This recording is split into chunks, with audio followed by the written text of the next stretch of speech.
Hello guys, welcome back to our YouTube channel. दोस्तों, मैं आपके लिए एथिक्स की वीडियोस बना रहा हूँ। उसमें मैं अप्रोक्स आपके 50 मार्क्स कवर कर चुका। ठीक है दोस्तों, अगर आप पूछोगे अभी वो 50 मार्क्स कैसे हो गए, जो हमारा एथिक्स वाला पोर्शन है वो अप्रोक्स 20 मार्क्स का आता है आपके एग्जाम में। ठीक है, और सस्टेनेबिलिटी वाला जो पोर्शन है वो 30 मार्क्स का आता है एग्जाम में। तो आपका ऐसे मिला के 50 मार्क्स का मैं आपका सिलेबस कंप्लीट करा चुका। ठीक है, तो मैं आपका चैप्टर 1, चैप्टर 2 और सस्टेनेबिलिटी वाला जितना पोर्शन है पार्ट बी जो आपके एथिक्स में है वो मैं कंप्लीट करा चुका। ठीक है दोस्तों, तो आपका जो मैं 50% कंप्लीट करा चुका, अगर आपको उसको एक साथ रिवाइज करना है उसके लिए मैं ये वीडियो बना रहा हूँ कि जो जितनी भी वीडियोस है उसमें मैंने चैप्टर वाइज तो आपकी प्लेलिस्ट बनाई हुई है, लेकिन आपको फिर भी एक जगह अगर वीडियो चाहिए तो उन सब वीडियोस को मैंने मर्ज करके एक वीडियो बना दिया है, जिससे आप अप्रोक्स 1 घंटे 20 मिनट के अंदर, मैक्सिमम 1 घंटा 20 मिनट या 1 घंटा 30 मिनट के अंदर मैक्सिमम आप अपने ये पूरे 50 मार्क्स रिवाइज कर लोगे। यानी 50 नंबर का अगर आपको रिवीजन करना है तो आप मैक्सिमम 1.5 आवर में कंप्लीट कर लोगे। आप जब वीडियोस देखोगे आपको लगेगा कि ये पुरानी वीडियोस हम देख चुके, लेकिन उसका आपको बेनिफिट ये होगा कि आप इजीली रिवाइज कर पाओगे। ठीक है ना, एक ही जगह पे आपको वीडियो मिल जाएगी। आप वीडियो देखोगे आपको वीडियो में लगेगा कि मैं हर वीडियो को एंड करूँगा, क्योंकि वो वही वाली वीडियोस में यहाँ पर मर्ज करके आपको दूंगा। तो इससे आपको एक पंचुअलिटी के साथ में सबसे पहली बात ये, अगर आप वो ये वीडियो देखना स्टार्ट करोगे तो कंप्लीट देखना। ठीक है, इसको आप बीच में मत छोड़ना, क्योंकि आपका 1.5 आवर जा रहा है लेकिन आपके 50 नंबर का रिवीजन हो रहा है। अगर आप इसी वीडियो को 3 से 4 बार देख लोगे जब आपके 50 नंबर पक्के हो जाएंगे। ठीक है ना दोस्तों, तो इसलिए इस वीडियो को आप बिल्कुल सीरियस होकर देखना। ठीक है, आपको ये भी लगेगा कि यार ये क्या हो रहा है, थोड़ी थोड़ी बार एक टॉपिक खत्म हो रहा है, एक चैप्टर खत्म हो रहा है, ये बोल रहे हैं कि लाइक करें, कमेंट करें या फिर सब्सक्राइब करें, लेकिन वो इसलिए हो रहा है क्योंकि वो वही वीडियोस में यहाँ पर मर्ज करने जा रहा हूँ। ठीक है, लेकिन मैं इनको मर्ज करने के पीछे जो लॉजिक है ना, वो ये लॉजिक है मेरा कि आपको एक जगह एक टाइम यानी कि 1.5 आवर में आप मैक्सिमम अपने 50 मार्क्स कवर कर लो। ठीक है दोस्तों, आई होप आपको पूरा वीडियो पसंद आएगा। अगर अभी तक भी आपने हमारे चैनल को सब्सक्राइब नहीं किया तो सबसे पहले आप चैनल को सब्सक्राइब कीजिए और वीडियो को लाइक कीजिए। अगर आपको वीडियो पसंद आया ना ये, तो अपना जो भी आपका फीडबैक होगा वो कमेंट सेक्शन में देना। Thank you very much. Start करते हैं वीडियो, चलिए दोस्तों। इस वीडियो में हम कवर करेंगे आपके दो टॉपिक, एक तो कॉर्पोरेट गवर्नेंस होता क्या है प्लस एक कॉर्पोरेट सस्टेनेबिलिटी क्या होता है। सबसे बात स्टार्ट करते हैं, गवर्नेंस क्या होता है, कॉर्पोरेट गवर्नेंस। दोस्तों, आज के टाइम में जैसे जैसे टाइम चेंज हो रहा है ऐसे ऐसे बिजनेस में, कॉर्पोरेट में कुछ मेथड चेंज हो गए हैं आपको एथिकल स्टैंडर्ड मेंटेन करने के। तो उसी चीज़ को ध्यान में रखते हुए 3 नए कॉन्सेप्ट इंट्रोड्यूस हुए हैं कॉर्पोरेट वर्ल्ड में, जिसको आप कॉर्पोरेट गवर्नेंस, सस्टेनेबिलिटी और एथिक्स। एथिक्स ये पुराना कॉन्सेप्ट है, लेकिन ये कॉर्पोरेट गवर्नेंस एक नया कॉन्सेप्ट आया, जिसका मतलब होता है कि आपको अपनी बिजनेस ऑर्गेनाइजेशन के लिए कुछ पॉलिसी इस्टेब्लिश करनी पड़ेगी। इसका मतलब ये नहीं कि आपको सिर्फ इस्टेब्लिश करनी है, आपको उनके ऊपर कंटिन्यूस मॉनिटरिंग करनी पड़ेगी कि वो अच्छे से फॉलो हो भी रही है या नहीं। इसको आप दोनों चीज़ को मिला के बेस्ट मैनेजमेंट प्रैक्टिस भी बोल सकते हो, क्योंकि ये मैनेजमेंट का काम है कि इम्प्लीमेंट करे पॉलिसीज़ को और उसके ऊपर मॉनिटरिंग करे कि वो कंटिन्यू इम्प्लीमेंट हो भी रही है नहीं हो रही। ठीक है दोस्तों, पहली चीज़ तो ये 2 चीज़ें होती है, जिन 2 चीज़ों को मिला के हम बोलते हैं बेस्ट मैनेजमेंट प्रैक्टिस। और उसके बाद में compliance of law in true manner, यानी कि सिर्फ ऑन पेपर आपके लॉ फॉलो नहीं होने चाहिए, इन रियल भी वो चीज़ें फॉलो होनी चाहिए। कॉर्पोरेट गवर्नेंस का जो क्रक्स है वो यही है। और इसके लिए कॉर्पोरेट गवर्नेंस के लिए एक चीज़ और बोली जाती है कि जो ये अगर हो रहा है कॉर्पोरेट के अंदर, तो ये इनर कॉन्शियसनेस यानी कि अंतरात्मा की आवाज़, यानी कि अंदर से ही आना चाहिए कि हमें ये चीज़ करनी चाहिए। ठीक है दोस्तों, उसको बोलते हैं कि आपके पास इतनी अवेयरनेस होनी चाहिए, कैपेसिटी होनी चाहिए अपनी अंतरात्मा की आवाज़ सुनने की कि आप अच्छा काम करें। जो आपकी कॉन्शियसनेस होती है, इसमें 2 तरह के पहलू होते हैं। एक तो होता है आपका लोअर फिजिकल वाइटल, इसको बोलते हैं गलत पहलू, ये आपको हमेशा गलत काम करने के लिए प्रेरित करेगा। दूसरा होता है हायर मेंटल, ये होता है अच्छी साइड, आपकी सोचने की क्षमता की अच्छी, जिसमें आप लोगों का अच्छा ही सोचते हो, इसमें आप अच्छा करने की सोचते हो। ठीक है दोस्तों, आपके इस तरीके से करके गवर्नेंस का जो मतलब क्रक्स है मैंने आपको बता दिया, आपको एज ए रिवीजन में भी काम आ गया ये, और आप इसको समझ भी गए होंगे कि ये होता क्या है। आप इस नोट्स की स्क्रीनशॉट ले सकते हैं, बाकी आप इसको अपनी लैंग्वेज में बना के लिख सकते हो। मैंने आपको जो मेन पॉइंट है वो गवर्नेंस से रिलेटेड मैंने आपको बता दी है। अब नेक्स्ट हमारा टॉपिक आता है कॉर्पोरेट सस्टेनेबिलिटी। इसके लिए एक अलग से पूरा चैप्टर है, मैं जब बताऊंगा तो उसकी एक पूरी वीडियो बनेगी, लेकिन अभी मैं आपको एक चीज़ बताता हूँ नॉर्मल लैंग्वेज में, ये है क्या। सस्टेनेबिलिटी का मतलब ये होता है, कॉर्पोरेट में सस्टेनेबिलिटी का मतलब ये होता है कि हमें अपने सर्वाइवल के लिए जो कुछ भी चाहिए वो डायरेक्टली और इनडायरेक्टली किस चीज़ के ऊपर डिपेंड है, नेचर के ऊपर। ठीक है दोस्तों, ये सबके लिए, यानी किसी सिर्फ एक बंदे के लिए है, ये हर किसी के लिए कि जो भी चाहिए वो कहीं ना कहीं डायरेक्टली और इनडायरेक्टली नेचर के ऊपर डिपेंड करता है, हमें उधर से ही लेना पड़ेगा। तो हमें उस पोर्शन में वो चीज़ लेनी चाहिए ताकि हम आने वाली फ्यूचर जनरेशन के लिए भी कुछ छोड़ जाए और कोई भी चीज़ वेस्ट ना करें। इसी को बोलते हैं कॉर्पोरेट सस्टेनेबिलिटी। और इन्वायरमेंट का ज़्यादा लॉस ना करें, मतलब कुछ तो होगा लेकिन इस लेवल पे ना करें, जो चीज़ अवॉइडेबल है वो चीज़ अवॉइड कर ले। ठीक है दोस्तों, ये एक आपको नॉर्मल लैंग्वेज में मैंने समझा दिया। स्टार्ट करते हैं एथिक्स के। एथिक्स है क्या? अगर आपके एग्जाम में आ जाता है कि डिफाइन एथिक्स, सबसे पहली चीज़ तो एथिक्स के अंदर आपको कुछ भी डिफाइन करने के लिए आ जाए या फिर आपको उसके ऊपर कोई शॉर्ट नोट लिखने का है, आपको एक चीज़ ध्यान रखनी है कि एथिक्स में मोस्टली वर्ड ग्रीक से लिए गए। तो आपको स्टार्टिंग करनी है इसमें, आप ये नहीं कि आपको कि वो बोलते हैं ना कि ये लैटिन वर्ड से लिया गया, लैटिन नहीं, इसमें ग्रीक वर्ड ज़्यादा यूज़ हो रखे। तो एथिक्स जो है वो ग्रीक वर्ड से लिया गया, इथोस से। इसका मतलब होता है बिहेवियर या फिर कैरेक्टर। ठीक है दोस्तों, जो एथिक्स होती है वेल डिफाइंड स्टैंडर्ड होते हैं जो कि डिसाइड करते हैं कि राइट और रॉन्ग क्या है, यानी कि प्री डिफाइंड कुछ स्टैंडर्ड्स डिसाइडेड है जिसके बेस पे डिसाइड किया जाता है कि ये सही है चीज़ या गलत है। उसी बेस पे आपका डिफाइन किया जा सकता है कि आप एथिकली काम कर रहे हैं या अनएथिकली काम कर रहे हैं। ठीक है दोस्तों, हमें देख सकते हैं मैंने जो नोट्स बनाए हुए उसमें प्रॉपर्ली सारी चीज़ें मेंशन की हुई है। Well founded standard of right और wrong.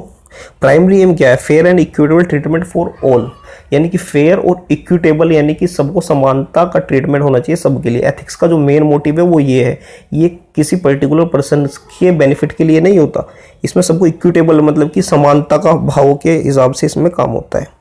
Legality is different from ethics, यानी कि एथिक्स से लीगलिटी टोटली डिफरेंट है। कुछ चीज़ें लीगली गलत हो सकती है बट एथिक्स के अकॉर्डिंग सही हो सकती है, कुछ चीज़ें एथिकली गलत हो सकती है बट लीगली सही होती है। ठीक है दोस्तों, अब बात करते हैं बिजनेस एथिक्स के एडवांटेजेस क्या क्या है। सबसे पहला एडवांटेज है आपका अट्रैक्टिंग एंड रिटेनिंग टैलेंट। इसका क्या यूज़ है? इसका यूज़ ये है कि अगर आपकी ऑर्गेनाइजेशन में अच्छे एथिकल मैनर में चीज़ें फॉलो हो रही है तो आप जो वहाँ पे आपका स्टाफ है तो आप उसको रिटेन कर पाओगे, वो आपकी ऑर्गेनाइजेशन के साथ में ज़्यादा लंबे टाइम तक रुकना भी चाहेगा और आपके फेवर के लिए वो काम करेगा। ठीक है दोस्तों, दूसरी चीज़ कस्टमर सेटिस्फेक्शन।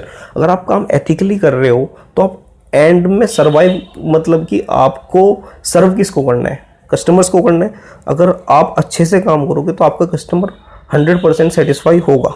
इन्वेस्टर लॉयल्टी, जब आपकी फर्म में देखते हैं कोई इन्वेस्टर आपकी फर्म में इन्वेस्ट करना चाहते हैं, वो देखते हैं कि यहाँ पे सारी चीज़ें एथिकली होती है, इनके स्टाफ के साथ भी अच्छे संबंध है, इनके कस्टमर भी सेटिस्फाइड है, तो ऑटोमेटिकली इन्वेस्टर को एक लॉयल्टी मिलती है, वो आपकी फर्म में इन्वेस्ट करना चाहता है। रेगुलेटर्स को भी इस चीज़ का बड़ा बेनिफिट होता है जब वो देखते हैं कि ये सब चीज़ें अच्छे से फॉलो कर रहे हैं तो ये लॉ भी अच्छे से फॉलो कर रहे हैं, कॉर्पोरेट गवर्नेंस फॉलो हो रहा होगा इनकी फर्म में 100%। ये फ़ायदा होता है बिजनेस एथिक्स का।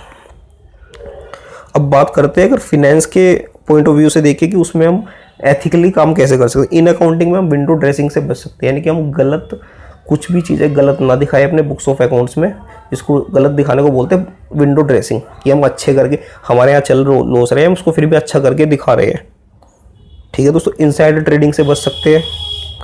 इनसाइडर ट्रेडिंग आपको पता है कि आपको इंटरनली कोई अनपब्लिश प्राइस सेंसिटिव इन्फॉर्मेशन होती है उसको लीक कर देते, उससे अनड्यू एडवांटेज या फिर कोई भी प्रॉफिट बना लेते, उसको इनसाइडर ट्रेडिंग बोलते हैं। एक रिलेटेड पार्टी ट्रांजैक्शन होती है कि हम आपस में ही प्रॉफिट लॉस दिखाए जा रहे हैं और जिन्होंने हमारी कंपनी में या फिर शेयर्स वगैरह लिए हैं पब्लिक ने, उसके साथ में हम धोखा कर रहे हैं, चीटिंग कर रहे हैं। ब्राइबरी एंड ऑल, ये भी होता है कि रिश्वत ले दे के हमारे यहाँ पर अगर काम हो रहे हैं तो वो भी गलत है। ये सब चीज़ से बचना चाहिए। एथिकली अगर हम चीज़ों को फॉलो करेंगे तो इन चीज़ों से बच जाएंगे। और मार्केटिंग में क्या रोल होता है?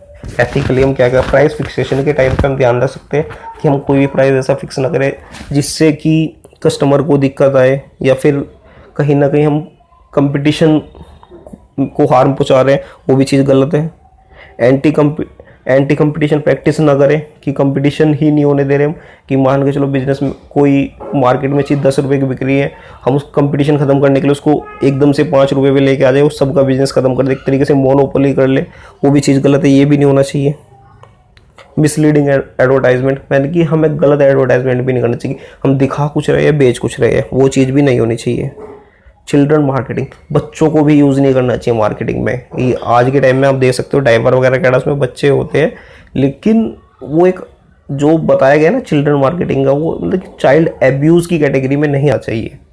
ठीक है दोस्तों, अब आता है कि फॉर HR डिपार्टमेंट, यानी कि अगर हम ह्यूमन रिसोर्स डिपार्टमेंट के में अगर देखते हैं कि एथिकली चीज़ों को कैसे फॉलो किया जा सकता है, सबसे पहली चीज़ हमें देखनी पड़ेगी कि उसमें गलत क्या क्या होता है। पहली चीज़ तो डिस्क्रिमिनेशन होता है, सेक्सुअल हैरेसमेंट होता है, विसल ब्लोअर जो होते हैं उनके साथ में बिहेवियर गलत होता है अगर उनके बारे में पता चल जाए कि ये विसल ब्लोअर है। ठीक है दोस्तों, तो ये सब चीज़ें हम अवॉइड कर सकते हैं। Occupational safety and health issue, हम हेल्थ और सेफ्टी से रिलेटेड भी कुछ पॉलिसीज़ बना सकते हैं जिससे कि हम एथिकली चीज़ों को फॉलो कर सकें। ठीक है दोस्तों, ये आपका बेनिफिट्स ऑफ एथिक्स भी कंप्लीट हो गया। हम नेक्स्ट दोस्तों स्टार्ट करते हैं थ्योरीज ऑफ एथिक्स। आप इसको अगर अपनी बुक में पढ़ोगे तो आपके मोस्टली ये होगा कि अगर आज आपने इसको पढ़ा कि आप 2 दिन के बाद भूल जाओगे, लेकिन मैं आज आपको वो ट्रिक बताऊंगा थ्योरीज ऑफ एथिक्स को याद करने की, जिससे कि आप लॉन्ग टर्म में इन चीज़ों को याद रखो। आपको रिविज़न तो करना पड़ेगा जो कि बहुत ज़रूरी भी है। चलो स्टार्ट करते हैं डिओन्टोलॉजिकल थ्योरी से। डिओन्टोलॉजिकल सबसे पहली चीज़, इसके एक साइड में आप देखो कांतियन थ्योरी करके कोई चीज़ लिखी रहती है। इसका मतलब क्या होता है, जिसने ये थ्योरी बनाई है उनका नाम कांतियन था, इसलिए इस थ्योरी को कांतियन थ्योरी भी बोला जाता है। ठीक है दोस्तों, ये डाउट क्लियर हो गया, क्योंकि ये चीज़ मैंने 2 से 4 बार पढ़ लिया था, मेरे को ये पता नहीं चल रहा था कि ये कांतियन थ्योरी क्यों बोलते हैं इसको।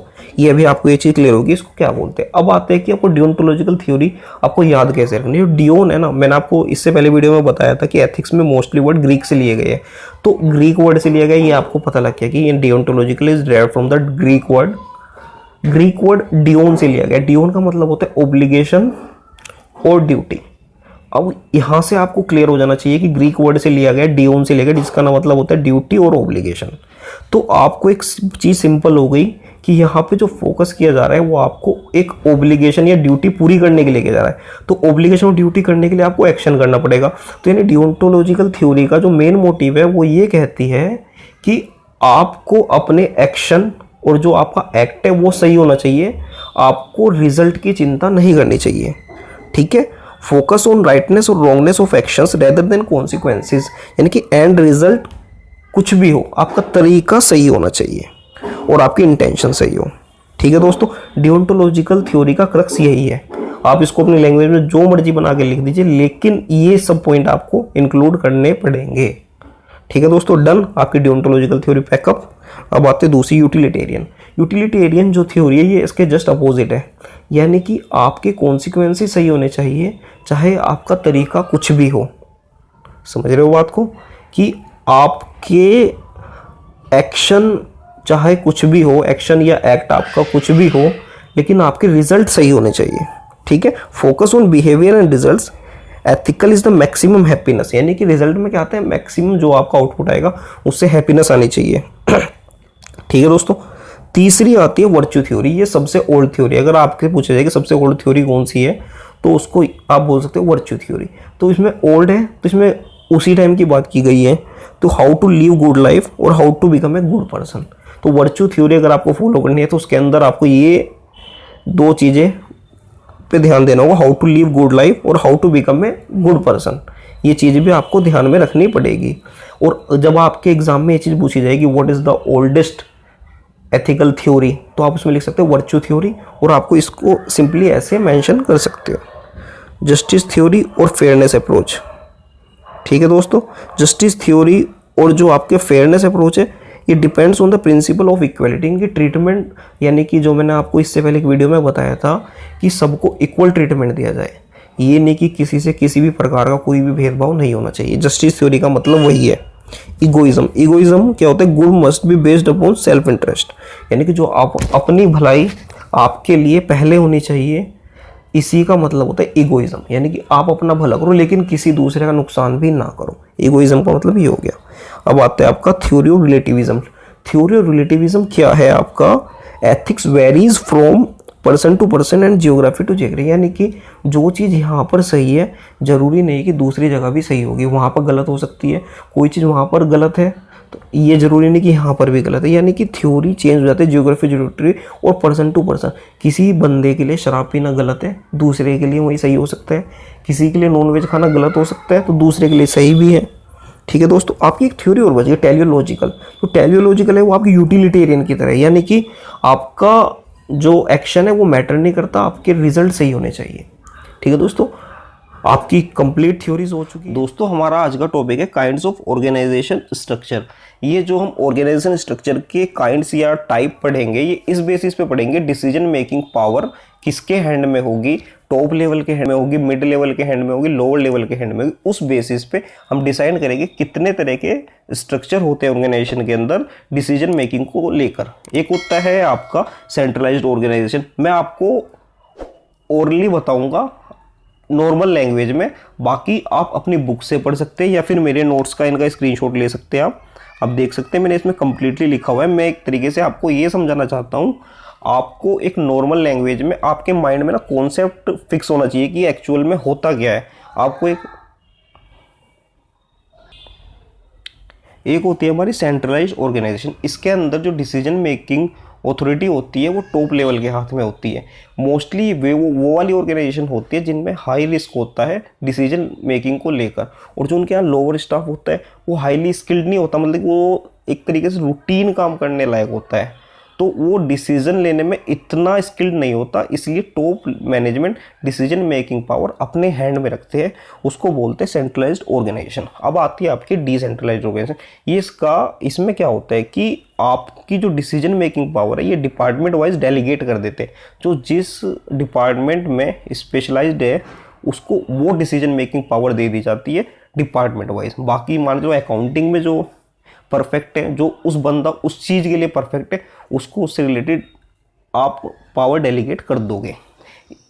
ठीक है दोस्तों हमारा नेक्स्ट टॉपिक आता है एथिक्स प्रोग्राम। ठीक है दोस्तों, इससे पहले हम ये पढ़ चुके हैं कि एथिक्स हमारी ऑर्गेनाइजेशन के लिए कितना इंपॉर्टेंट है। ठीक है, तो ये जब चीज़ें इंपॉर्टेंट है तो एक तरीके से अगर हम अपनी ऑर्गेनाइजेशन के अंदर एथिक्स के जो कोड ऑफ कंडक्ट है अगर उनको इम्प्लीमेंट कराना चाहते हैं उसके लिए प्रॉपर प्लान होना चाहिए। उस एथिक्स के प्लान को इम्प्लीमेंट कराने से मतलब कि आपके कोड ऑफ कंडक्ट बनाने से लेके इम्प्लीमेंट कराने तक का, उनकी मॉनिटरिंग तक का, उस सब का जो फ्रेमवर्क आता है जिसके अंडर, उसको बोलते हैं आपका एथिक्स प्रोग्राम। ठीक है दोस्तों, इससे आपको क्या होगा, अगर आपका एक इफेक्टिव एथिक्स प्रोग्राम होना चाहिए जिससे आपके जो एम्प्लॉई है उनको आपकी ऑर्गेनाइजेशन की वैल्यू पता लगेगी, सबसे पहली चीज़। दूसरी चीज़, वो आपके कोड ऑफ कंडक्ट को फॉलो करेंगे जिससे आपकी ऑर्गेनाइजेशन की value day by day increase होगी और आपकी ऑर्गेनाइजेशन के अंदर एक एथिकल क्लाइमेट आएगा। मतलब कि अगर एक एम्प्लॉय फॉलो कर रहा है तो दूसरा भी उस क्लाइमेट के अंदर आने के बाद में उस चीज़ को फॉलो करना चाहेगा। ठीक है दोस्तों, अब ये एथिक्स प्रोग्राम दो तरीके से होते हैं। ये तो कंप्लाइंस ओरिएंटेशन एथिकल प्रोग्राम, एक होता है वैल्यू ओरिएंटेशन। कंप्लाइंस को जैसे नाम से ही कह सकते हो आप, इसमें एम्प्लॉयज़ को बताया जाता है कि हमारी ऑर्गेनाइजेशन के अंदर क्या रूल्स रेगुलेशन एक्ट क्या चीज़ें लगती है। ठीक है, अगर हम उनको फॉलो करते हैं तो वो कैसे होगी, अगर नहीं करेंगे तो पेनल्टीज़ क्या क्या ऑर्गेनाइजेशन को झेलनी पड़ सकती है। ये सब हम कंप्लाइंस ओरिएंटेशन एथिकल प्रोग्राम में अपने एम्प्लॉयज़ को सिखाते हैं। ठीक है दोस्तों, आपका पहला compliance orientation ethical program complete हुआ। दूसरा आपका वैल्यू ओरिएंटेशन। इसके अंदर हम खुद कुछ कोड ऑफ कंडक्ट बनाते हैं एथिकल क्लाइमेट को मेंटेन करने के लिए। वो सब चीज़ें हम अपने एम्प्लॉयज़ को सिखाते हैं। अगर उनको ये भी सिखाते हैं अगर हम ये नहीं फॉलो करेंगे तो इसका ऑर्गेनाइजेशन को क्या लॉस है और ऑर्गेनाइजेशन के लॉस के साथ में आपको क्या लॉस है। ठीक है दोस्तों, ये दो चीज़ें मैं आपको बता चुका।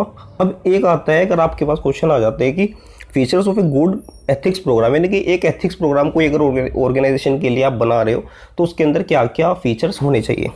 उसके लिए मेनली ये 5 फीचर्स है। तो लीडरशिप, यानी कि अगर एक आपने एथिक्स प्रोग्राम लिया उसके लिए एक लीडरशिप भी तो होनी चाहिए ना, कि कौन बंदा उस चीज़ को इम्प्लीमेंट कराएगा। अगर कोई लीडर ही नहीं है तो वो इम्प्लीमेंट होना इम्पॉसिबल हो जाएगा। ठीक है दोस्तों, पहली चीज़ consistency in words and actions, यानी कि जो चीज़ बोल रहे हैं कोड ऑफ कंडक्ट में, जो चीज़ एथिकली मेंटेन करने के लिए, आपका क्लाइमेट मेंटेन करने के लिए जो चीज़ें आपने कोड ऑफ कंडक्ट में लिख लिया वो इम्प्लीमेंट हो भी रही है या सिर्फ ऑन पेपर है, ठीक है, ये सब भी हमें देखना है। दूसरी फेयरनेस, वो फेयर भी होना चाहिए, ये नहीं कि आप उसमें किसी का नुकसान कर रहे हो। तीसरी जो चौथी बात आती है आपकी, वो फेयरली रिवॉर्डेड। अगर लोग आपकी ऑर्गेनाइजेशन के अंदर अच्छे से एथिकल स्टैंडर्ड को फॉलो कर रहे हैं तो रिवॉर्ड भी मिलना चाहिए, यानी कि उनको उस चीज़ के लिए, अच्छे काम के लिए प्रोत्साहित भी करना ज़रूरी है। आपकी जो लास्ट बात है वो ओपननेस, ट्रांसपेरेंसी, यानी कि सबको इसमें पार्टिसिपेट करने का अधिकार होना चाहिए। ठीक है दोस्तों, आपका ये एथिक्स प्रोग्राम वाला कॉन्सेप्ट कंप्लीट हो गया, आप इसका स्क्रीनशॉट ले सकते हो। दोस्तों हमारा नेक्स्ट टॉपिक आता है कोड ऑफ एथिक्स। हम इससे पहले पढ़ चुके हैं कि हमारी ऑर्गेनाइजेशन के लिए एथिक्स की कितनी इंपॉर्टेंस है, प्लस एक एथिक्स प्रोग्राम भी फॉलो करना पड़ता है अपनी ऑर्गेनाइजेशन के अंदर एक एथिकल क्लाइमेट क्रिएट करने के लिए। ठीक है दोस्तों, उस एथिकल प्रोग्राम के अंदर में कुछ कोड ऑफ कंडक्ट डिसाइड किए जाते हैं जिन्हें कोड ऑफ एथिक्स भी बोला जाता है। वो चीज़ें हम डिस्कस करेंगे इस कॉन्सेप्ट में। ठीक है दोस्तों, आज के टाइम में क्या होता है कि मैनेजर अगर कोई भी लेवल पे, ठीक है, उसके सामने सिचुएशन आती है कि इस पॉइंट पे ये चीज़ सही है या गलत है, कुछ चीज़ें लगती है कि सही है, कुछ लगती है गलत, तो उसमें कन्फ्यूज़न हो जाता है या फिर एक तरीके से एक पोजीशन पे आ जाता है, उसको सही और गलत में चूज़ करना पड़ता है। लेकिन उसके पास कुछ वेल डिफाइंड स्टैंडर्ड होने चाहिए जिनके बेस पे वो डिसाइड कर सके कि ये चीज़ में सही क्या है, इस चीज़ में गलत क्या है। ठीक है दोस्तों, उन सब चीज़ के कन्फ्यूज़न दूर करने के लिए और एक वेल डिफाइंड स्टैंडर्ड मैनेजर्स को देने के लिए कुछ कोड ऑफ कंडक्ट बनाए जाते हैं।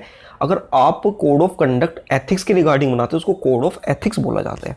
ठीक है दोस्तों, आज के टाइम में इसकी बहुत ज़्यादा इंपॉर्टेंस बढ़ चुकी है क्योंकि आप देखते हैं कि डे बाय डे स्कैम्स वगैरह, स्कैंडल वगैरह बहुत ज़्यादा इंक्रीज़ हो रहे हैं। जैसे जैसे देश डेवलप कर रहा है ऐसे ऐसे स्कैम स्कैंडल भी उस लेवल पे ग्रो कर रहे हैं। क्योंकि अगर आपको ग्रो करना है तो कुछ ना कुछ चीज़ें निगेटिव भी चलती रहती है साथ में। ठीक है दोस्तों, और जो कोड ऑफ एथिक्स है ये ज़रूरी नहीं कि अगर मेरी इस ऑर्गेनाइजेशन के लिए ये चीज़ें सही है तो वो दूसरी ऑर्गेनाइजेशन के लिए भी ठीक होगी।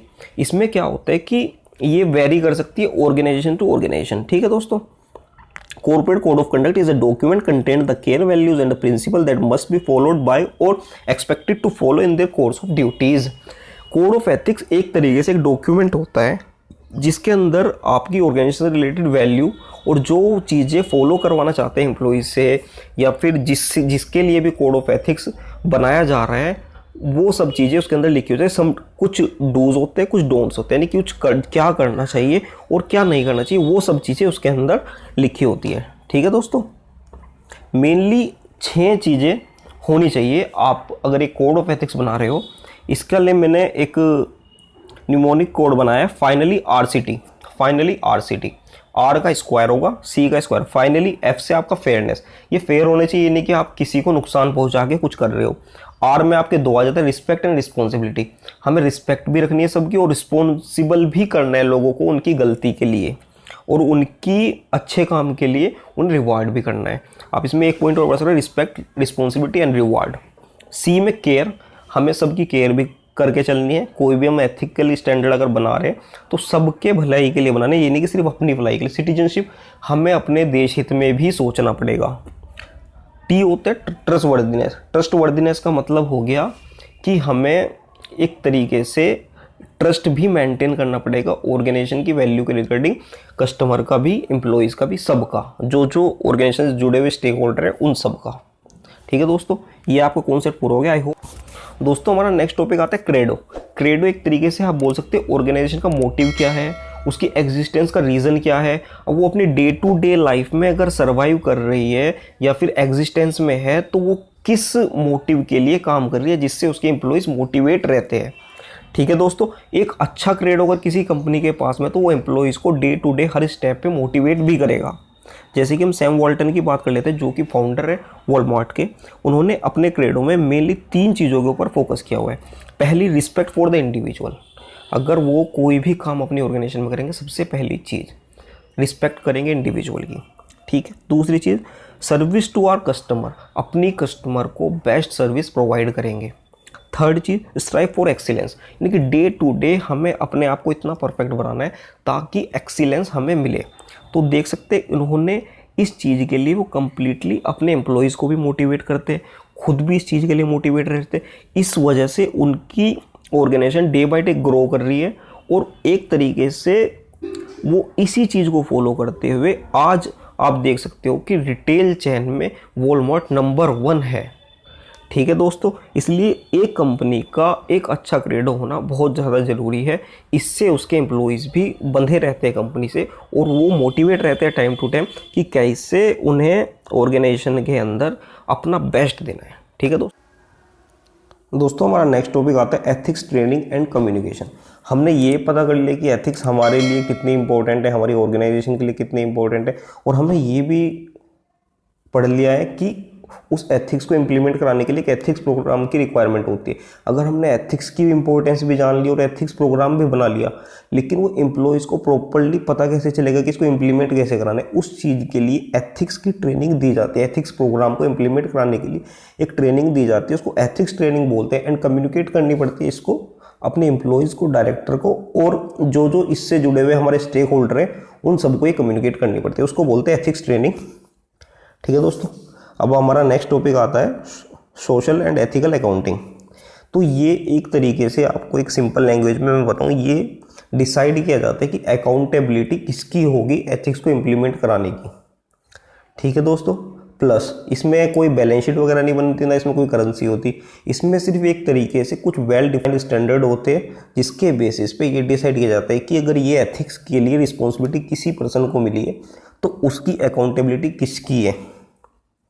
ठीक है दोस्तों, वो अकाउंटेबिलिटी चेक की जाती है, फिर चेक की जाती है पास्ट परफॉर्मेंस क्या है, प्रेजेंट परफॉर्मेंस क्या है, और फ्यूचर में इसको अच्छी कैसे कर सकते हैं, इंप्रूवमेंट कैसे हो सकती है। ठीक है दोस्तों, principle of social and ethical accounting. अगर आपको सोशल और एथिकल अकाउंटिंग इंप्लीमेंट करानी है, उसके प्रिंसिपल्स क्या क्या है, उसके लिए मेनली आपके पास सबसे पहले प्लानिंग होनी चाहिए।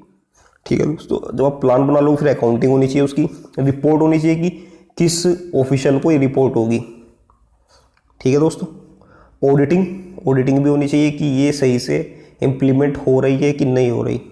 Embedding and stakeholder engage, stakeholder को भी इंगेज करो ताकि उन्हें भी पता चले कि हमारे लिए ऑर्गेनाइजेशन की वैल्यू क्या है और उसको किस तरीके से हम वैल्यू को बढ़ा सकते हैं। ठीक है दोस्तों, हमारा नेक्स्ट टॉपिक आता है एथिक्स कमेटी। हमने एथिक्स की इंपॉर्टेंस भी जान ली, एथिक्स प्रोग्राम बनाना पड़ता है ये भी जान लिया, और एथिक्स प्रोग्राम को इंप्लीमेंट कराने के लिए एथिक्स ट्रेनिंग दी जाती है ये भी हमें पता लग गया। अब एक एथिक्स कमेटी होती है जो कि अभी हमने डिसाइड किया था ना, सोशल एंड एथिकल अकाउंटिंग। तो एथिक्स कमेटी का ये काम होता है कि उसको वो टोटली कंप्लीटली रिस्पॉन्सिबल होती है एथिक्स प्रोग्राम को इम्प्लीमेंट कराने के लिए ऑर्गेनाइजेशन के अंदर। ये एथिक्स कमेटी के अंदर कौन कौन होता है, इसके अंदर नॉन एग्जीक्यूटिव डायरेक्टर्स होते हैं जो कि इंडिपेंडेंट हो, उनकी ये कमेटी होती है। ठीक है दोस्तों, उसके फंक्शंस क्या क्या हो सकते हैं, रिव्यू एथिकल स्टैंडर्ड प्रोटोकॉल, जो हम एथिकल स्टैंडर्ड जो बना रहे हैं अपनी ऑर्गेनाइजेशन के लिए उसके लिए रिव्यू करेंगे कि ये सही है नहीं है, या फिर इसमें क्या मॉडिफिकेशन की रिक्वायरमेंट है, क्या इसमें चीज़ें हम बढ़ा सकते हैं, क्या चीज़ें घटा सकते हैं, ये काम आपकी एथिक्स कमेटी का है। फैसिलिटेट कंप्लायंस, यानी कंप्लायंस अच्छे से फॉलो हो भी रहे हैं या नहीं, और अगर नहीं हो रहे तो किस तरीके से होने चाहिए, ये सब भी डिसाइड एक तरीके से एथिक्स कमेटी का काम है। Due diligence of prospective employees, अगर कोई एम्प्लॉई हमारी ऑर्गेनाइजेशन से जुड़ रहा है तो एथिक्स कमेटी भी उसको रिव्यू कर सकती है, चेक कर सकती है, उसका ड्यू डिलिजेंस कर सकती है कि वो बंदा उसके लायक है भी या नहीं। मॉनिटरिंग का मतलब है कंटिन्यूस मॉनिटरिंग, कि हमने वेल डिफाइंड स्टैंडर्ड बना दिए, प्रोटोकॉल्स बना दी, वो अच्छे से फॉलो हो गए, उसको टाइम टू टाइम रिव्यू करना और उसकी एक तरीके से चेकिंग करना कि ये सही से चल भी रहा है कि नहीं चल रहा। फुलफिलमेंट ऑफ अटैच ड्यूटीज़, और जितनी भी उनकी अटैच ड्यूटी होगी इस सब से रिलेटेड वो सब भी उनको फुलफिलमेंट करनी पड़ेगी। ठीक है दोस्तों, आपका नेक्स्ट टॉपिक है इंटीग्रिटी पैक्ट। इंटीग्रिटी पैक्ट ये मोस्टली उनके लिए होता है कि अगर एग्रीमेंट हो रहा है गवर्नमेंट या फिर गवर्नमेंट ऑफिशियल है, कोई गवर्नमेंट डिपार्टमेंट है, और प्लस जो बिडर आते हैं ना, कि जब ये एक तरीके से ये होता है कि कोई डिपार्टमेंट के अंदर अगर कोई टेंडर पास होना है तो उसके लिए बिडिंग लगती है। ठीक है दोस्तों, तो जो वो बिडिंग लगाते हैं उनको बोलते हैं बिडर। तो गवर्नमेंट डिपार्टमेंट या फिर गवर्नमेंट और बिडर जो कि टेंडर में अपनी कोटेशन वगैरह दे रहे हैं, इन दोनों के बीच में एक एग्रीमेंट होता है जिसके अंदर ये कहा जाता है कि आप ब्राइबरी एंड ऑल कुछ भी इस तरह की चीज़ें नहीं करोगे टेंडर लेने के लिए। दूसरी चीज़, आपको टोटली डिस्क्लोज करना पड़ेगा इस एग्रीमेंट, इस कॉन्ट्रैक्ट से रिलेटेड आपने किसको क्या कमीशन दिया है और या फिर क्या एक्सपेंसेस आपने पे किए हैं, आपको कंप्लीटली डिस्क्लोज करना पड़ेगा इससे रिलेटेड जो भी आपने एक्सपेंसेस या कमीशन दिया है। इसको बोलते हैं इंटीग्रिटी पैक्ट। ठीक है दोस्तों। हमारा नेक्स्ट टॉपिक है विसल ब्लोअर या फिर विजल मैकेनिज्म भी इसको बोलते हैं।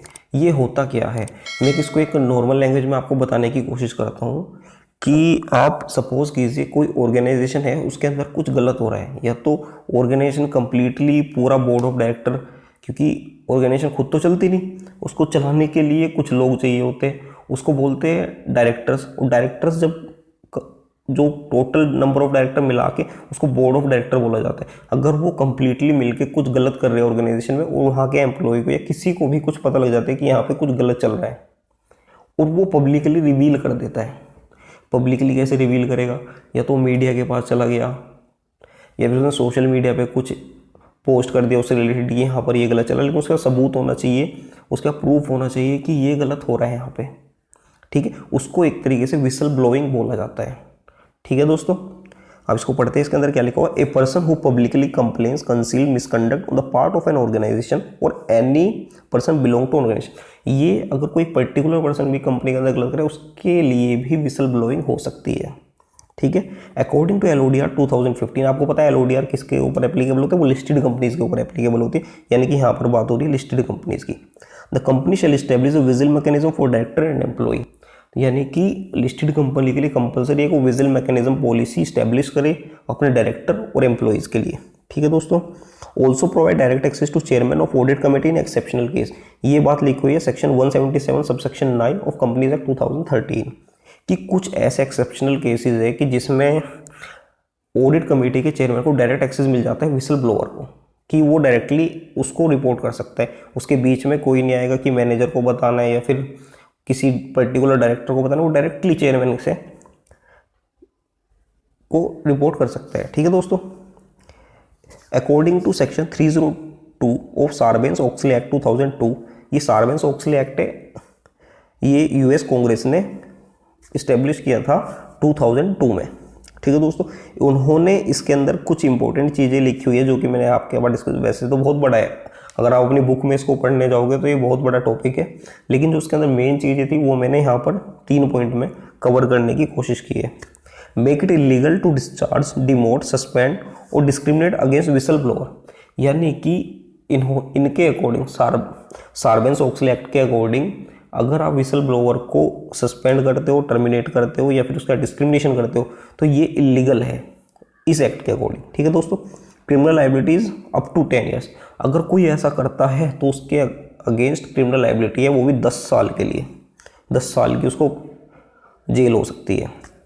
Required board audit for hearing complaint of whistle blower, एक तरीके से कमेटी बनी जाती है बोर्ड ऑफ डायरेक्टर्स की, जो कि विसल ब्लोअर की कोई भी कंप्लेन हो उसको सुनने के लिए होनी चाहिए। ये भी इस एक्ट के अंदर बताया गया है। हमारे कंपनीज एक्ट, इंडिया का जो कंपनीज एक्ट 2013 है, उसके अकॉर्डिंग किस किस को विजिल मैकेनिज्म बनाना कंपलसरी है, तो लिस्टेड कंपनी और कोई भी कंपनी जो पब्लिक से डिपॉजिट एक्सेप्ट करती है वो, प्लस जिसकी बोरोइंग 50 करोड़ या उससे ज़्यादा है, 50 करोड़ या उससे ज़्यादा उसने बैंक से लिया है या PFI से लिया है, उस इन 3 कैटेगरी में जो कंपनीज आती है उनको विजिल मैकेनिज्म बनाना कंपलसरी है। ठीक है दोस्तों, डन। दोस्तों नेक्स्ट टॉपिक आता है हमारा टाइप ऑफ विसल ब्लोअर, कि विसल ब्लोअर कितने तरीके के होते हैं। सबसे पहला टाइप आपका आता है इंटरनल विसल ब्लोअर। ये विद इन ऑर्गेनाइजेशन होता है और ये रिपोर्ट करता है जो इसका हायर ऑफिशियल होता है, जो कि विजिल मैकेनिज्म पॉलिसी के अंदर डिफाइन होता है कि अगर इंटरनल विसल ब्लोअर है तो वो किसको रिपोर्ट करेगा। ठीक है दोस्तों। और ये किस किस चीज़ की रिपोर्ट करता है, कोई डिसलॉयल्टी चल रही है या फिर कोई इनडिसिप्लिन एक्टिविटीज़ हो रही है या फिर कोई भी इस तरह की जिससे ऑर्गेनाइजेशन को नुकसान हो रहा है और वो इंटरनली चल रही है, तो इस सब चीज़ की रिपोर्ट अपने हायर ऑफिशियल को करेगा, उसको बोलते हैं इंटरनल विसल ब्लोअर। ठीक है दोस्तों, ये इंटरनल की बात इंटरनली ही रह जाती है। दूसरा होता है एक्सटर्नल। अगर कोई ऑर्गेनाइजेशन की रॉन्ग डूइंग को पब्लिकली रिवील कर दे उसको बोलते हैं एक्सटर्नल विसल ब्लोइंग। अगर वो पब्लिकली क्या मतलब होता है, तो मीडिया को बोल दे या पब्लिक इंटरेस्ट ग्रुप को बोल दे या सोशल मीडिया पे पोस्ट कर दे, ये सब बोलते हैं एक्सटर्नल विसल ब्लोइंग। ठीक है दोस्तों, एक होता है एल्यूमनी।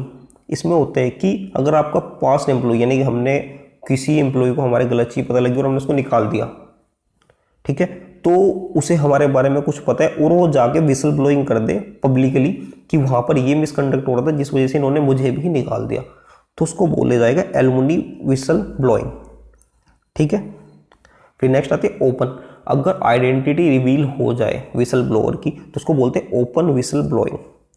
पर्सनल, अगर किसी एक इंडिविजुअल के खिलाफ विसल ब्लोइंग हो रही है कि ये पर्टिकुलर पर्सन गलत है ऑर्गेनाइजेशन के अंदर, तो उसको बोलते हैं personal whistle blowing.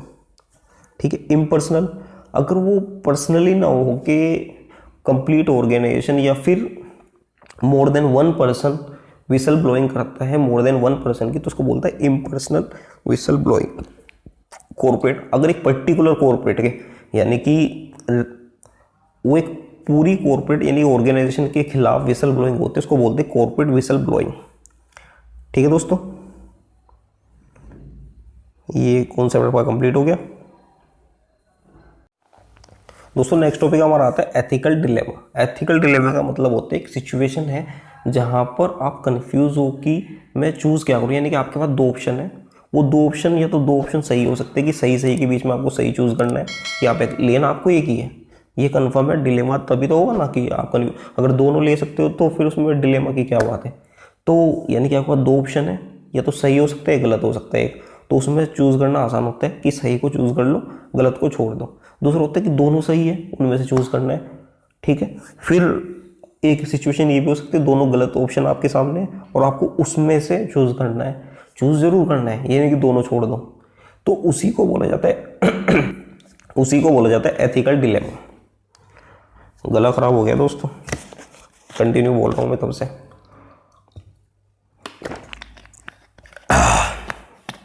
Ethical dilemma could be right versus wrong. ठीक है दोस्तों, इसमें अगर आपकी एक सामने एक सिचुएशन आ जाए उसमें आप एथिकल डिलेमा के अंदर फंस गए कि आपको चूज करना है कि राइट वर्सेस रॉन्ग या राइट वर्सेस राइट या रॉन्ग वर्सेस रॉन्ग, तो उसके लिए क्या स्टेप्स फॉलो करने चाहिए। कंसीडरिंग द ऑप्शंस अवेलेबल, सबसे पहले देखो आपके पास ऑप्शंस क्या है। ठीक है, फिर दोनों ऑप्शंस को मैं देखो इनके पॉजिटिव साइड क्या है निगेटिव साइड क्या है। ठीक है, फिर उसके बाद में अगर मैं इनको दोनों को इम्प्लीमेंट करते हैं तो उसके बाद एक्शंस क्या होंगे। ठीक है, उसके बाद में एक्शंस का रिजल्ट एनालाइज करो कि उसके बाद में ऑर्गेनाइजेशन को फ़ायदा किस हद तक होगा या नुकसान किस हद तक होगा। उसके बाद डिसीजन मेकिंग करो और कमिटमेंट दो उसके रिगार्डिंग कि हम ये चीज़ें करते हैं तो इसके बाद में हमारी डिसीजन मेकिंग क्या रहेगी। अगर हम ये वाला ऑप्शन चूज़ करते हैं इसके अंदर क्या होगा और उसमें हम क्या कमिटमेंट यानी कि हम क्या क्या इंप्रूवमेंट कर सकते हैं, और ये वाला करते हैं तो इसमें क्या क्या डिसीजन होगी हमारी और कमिटमेंट क्या होगी। ठीक है, उसके बाद इवेल्युएट कर सकते हैं कि हमारे लिए कौन सा बेटर है। ठीक है दोस्तों हमारा आज का टॉपिक है सस्टेनेबिलिटी। ठीक है दोस्तों, इससे पहले भी मैंने एथिक्स की वीडियोस बनाई है जिनका लिंक मैंने अपने डिस्क्रिप्शन में दिया। मैंने एक प्लेलिस्ट क्रिएट कर दी है, आप वहां जाकर कंप्लीट सीरीज देख सकते हो एथिक्स की। मैंने FTFM की भी कुछ वीडियोस बनाई है थ्योरी से रिलेटेड, वो भी आप देख सकते हो, डिस्क्रिप्शन में उसका भी लिंक है। ठीक है दोस्तों, आज का टॉपिक शुरू करते हैं सस्टेनेबिलिटी।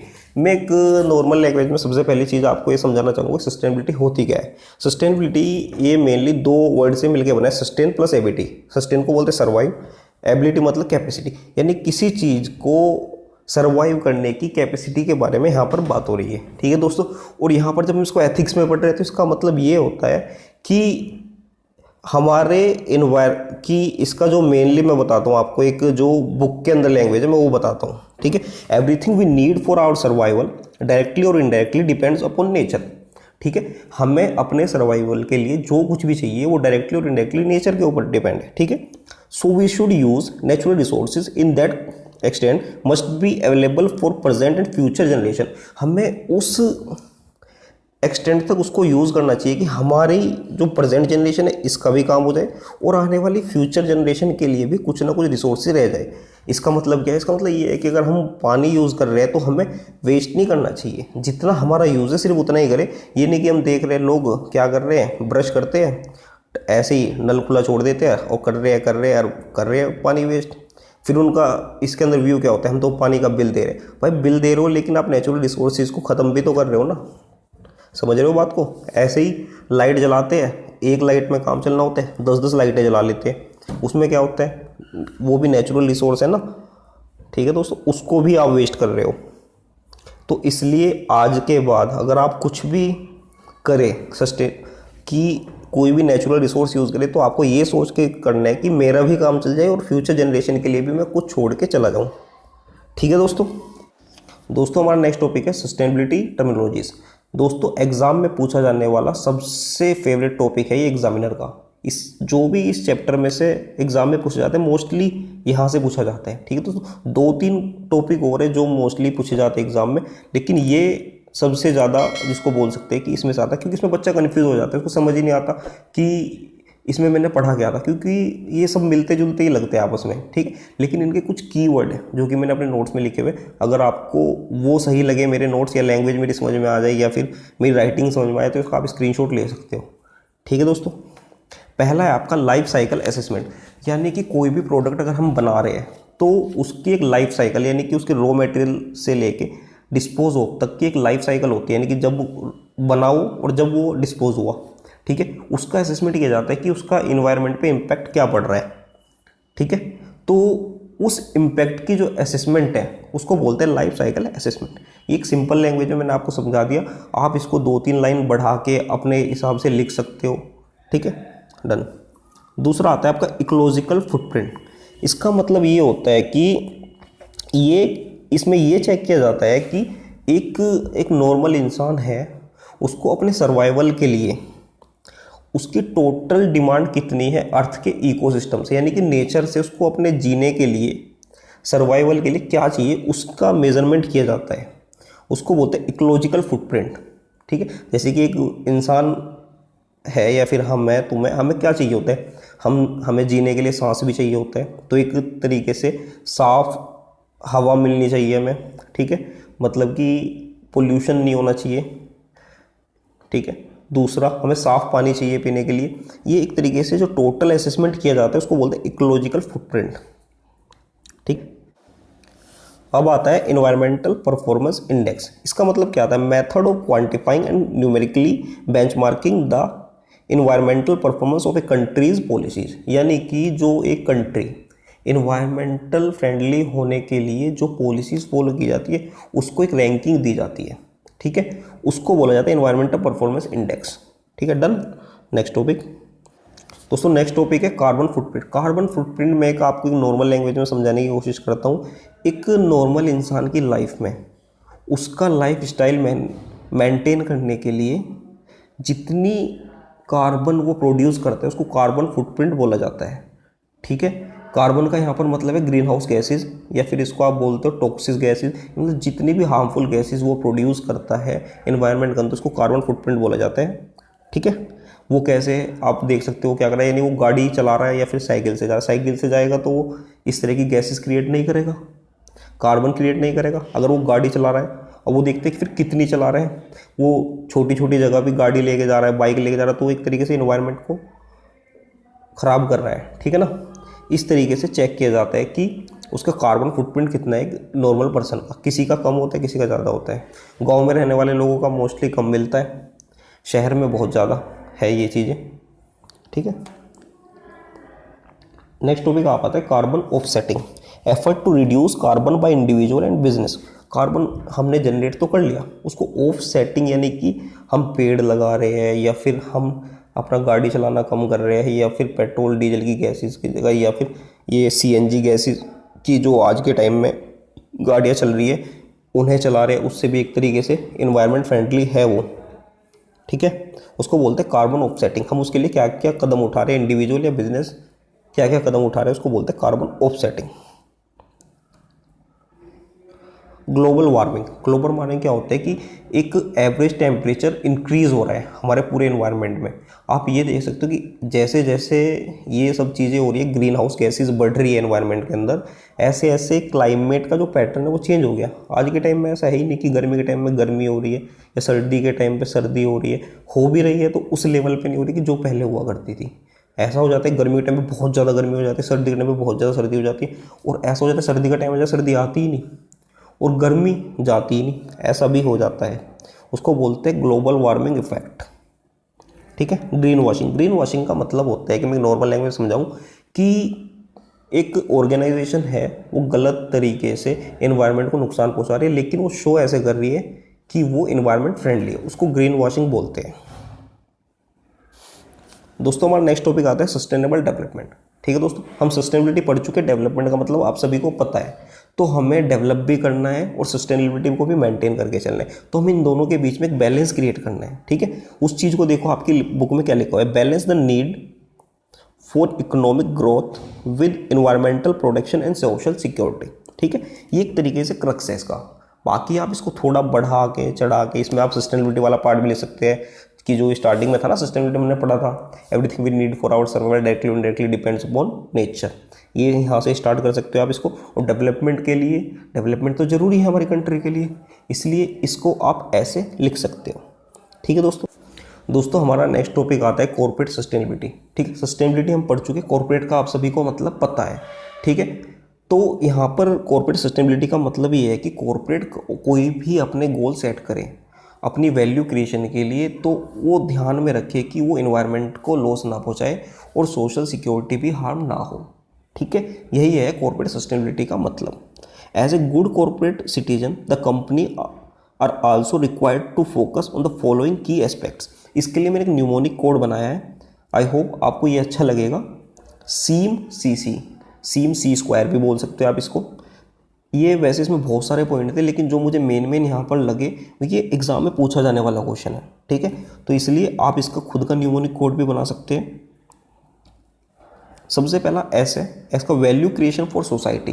वो सोसाइटी के लिए एक वैल्यू क्रिएट करे, यानी कि उनकी हेल्पफुल हो। अगर वो अपनी वैल्यू क्रिएशन करना चाहते तो सोसाइटी की भी वैल्यू बढ़ाए। ठीक है, डन। ई एथिकल कॉर्पोरेट प्रैक्टिस, यानी कि वो एथिक्स भी फॉलो करे, यानी कुछ भी गलत ना करे। ये भी एक गुड कॉर्पोरेट सिटीजन अगर उसको बनना है तो ये उसका पार्ट है। इन्वायरमेंटल फ्रेंडली भी होना चाहिए। नेक्स्ट ई का मतलब होगा कोई इन्वायरमेंटल फ्रेंडली। ठीक है, एम का मतलब मार्केट फॉर ऑल, यानी उसको मोनोपोली नहीं करनी चाहिए, वो सबको कंपटीशन का मौका दे। ठीक है, CSR, वो अपनी CSR एक्टिविटीज़ में भी पार्टिसिपेट करे। सी कंप्लाइंस, नेक्स्ट जो सी आता है वो कंप्लाइंस, यानी कंप्लाइंस भी एक ट्रू लेटर ऑफ स्पिरिट, यानी कि सिर्फ ऑन पेपर नहीं होनी चाहिए, वो एक्चुअल में कंप्लाइंस फॉलो करे। ठीक है, नेक्स्ट टॉपिक आता है government role in improving sustainable reporting. Sustainable reporting हमारे यहाँ पे कंपलसरी नहीं है, एक तरीके से वॉलेंट्री है वो, और जो कंपलसरी है वो कुछ लिस्टेड कंपनीज़ के लिए है, जो बड़ी है टॉप लिस्टेड कंपनीज, उनके लिए उनकी रिपोर्टिंग करना कंपलसरी है, जो कि 2011 में MCA ने इशू की थी गाइडलाइन, उसके अकॉर्डिंग वो रिपोर्टिंग करेंगे। ठीक है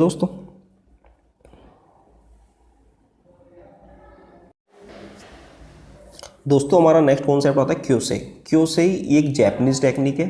ठीक है, ये एग्जाम में पूछा जाने वाला एग्जामिनर का फेवरेट क्वेश्चन है, क्योंकि इसमें क्या होता है, जिस बंदे ने इसको नहीं पढ़ा वो एकदम देख के ना ऐसा कंफ्यूज हो जाता है कि भाई ये क्या आ गया एग्जाम में। ठीक है, मैं आपको एक सिंपल लैंग्वेज में इसको समझाने की कोशिश करूंगा कि एक्चुअल में है क्या। क्योंकि एक जैपनीज टेक्निक है, इसका मतलब है ए स्पिरिट ऑफ कोऑपरेशन, यानी कि हमारे अंदर एक कोऑपरेशन यानी कि मिलजुल के काम करने की भावना होनी चाहिए। ठीक है, establishment of harmonious relation between the company, customer, supplier and competitor, यानी कि जो कंपनी से जुड़े स्टेक होल्डर है उन सब के साथ में उसकी एक अच्छी रिलेशन होनी चाहिए। ठीक है, living and working together for common good, यानी कि एक दूसरे की भलाई के लिए वो काम करे। ठीक है, all people regardless of race, religion और कल्चर, यानी कि किसी भी तरह का डिस्क्रिमिनेशन नहीं होना चाहिए उसमें, कास्ट को लेके, रिलीजन को लेके, किसी भी चीज़ को लेके। ठीक है, जो क्यूसेई होता है, ये जैपनीज टेक्निक है, ये वर्ड है क्यूसेई, ये मेनली 5 स्टेज में काम करते हैं। ये 5 स्टेज क्या है, ये सबसे इंपॉर्टेंट है इसकी। अगर आपके एग्जाम में आता है, आपको सबसे पहले क्यूसेई पता होनी चाहिए, जैपनीज टेक्निक है।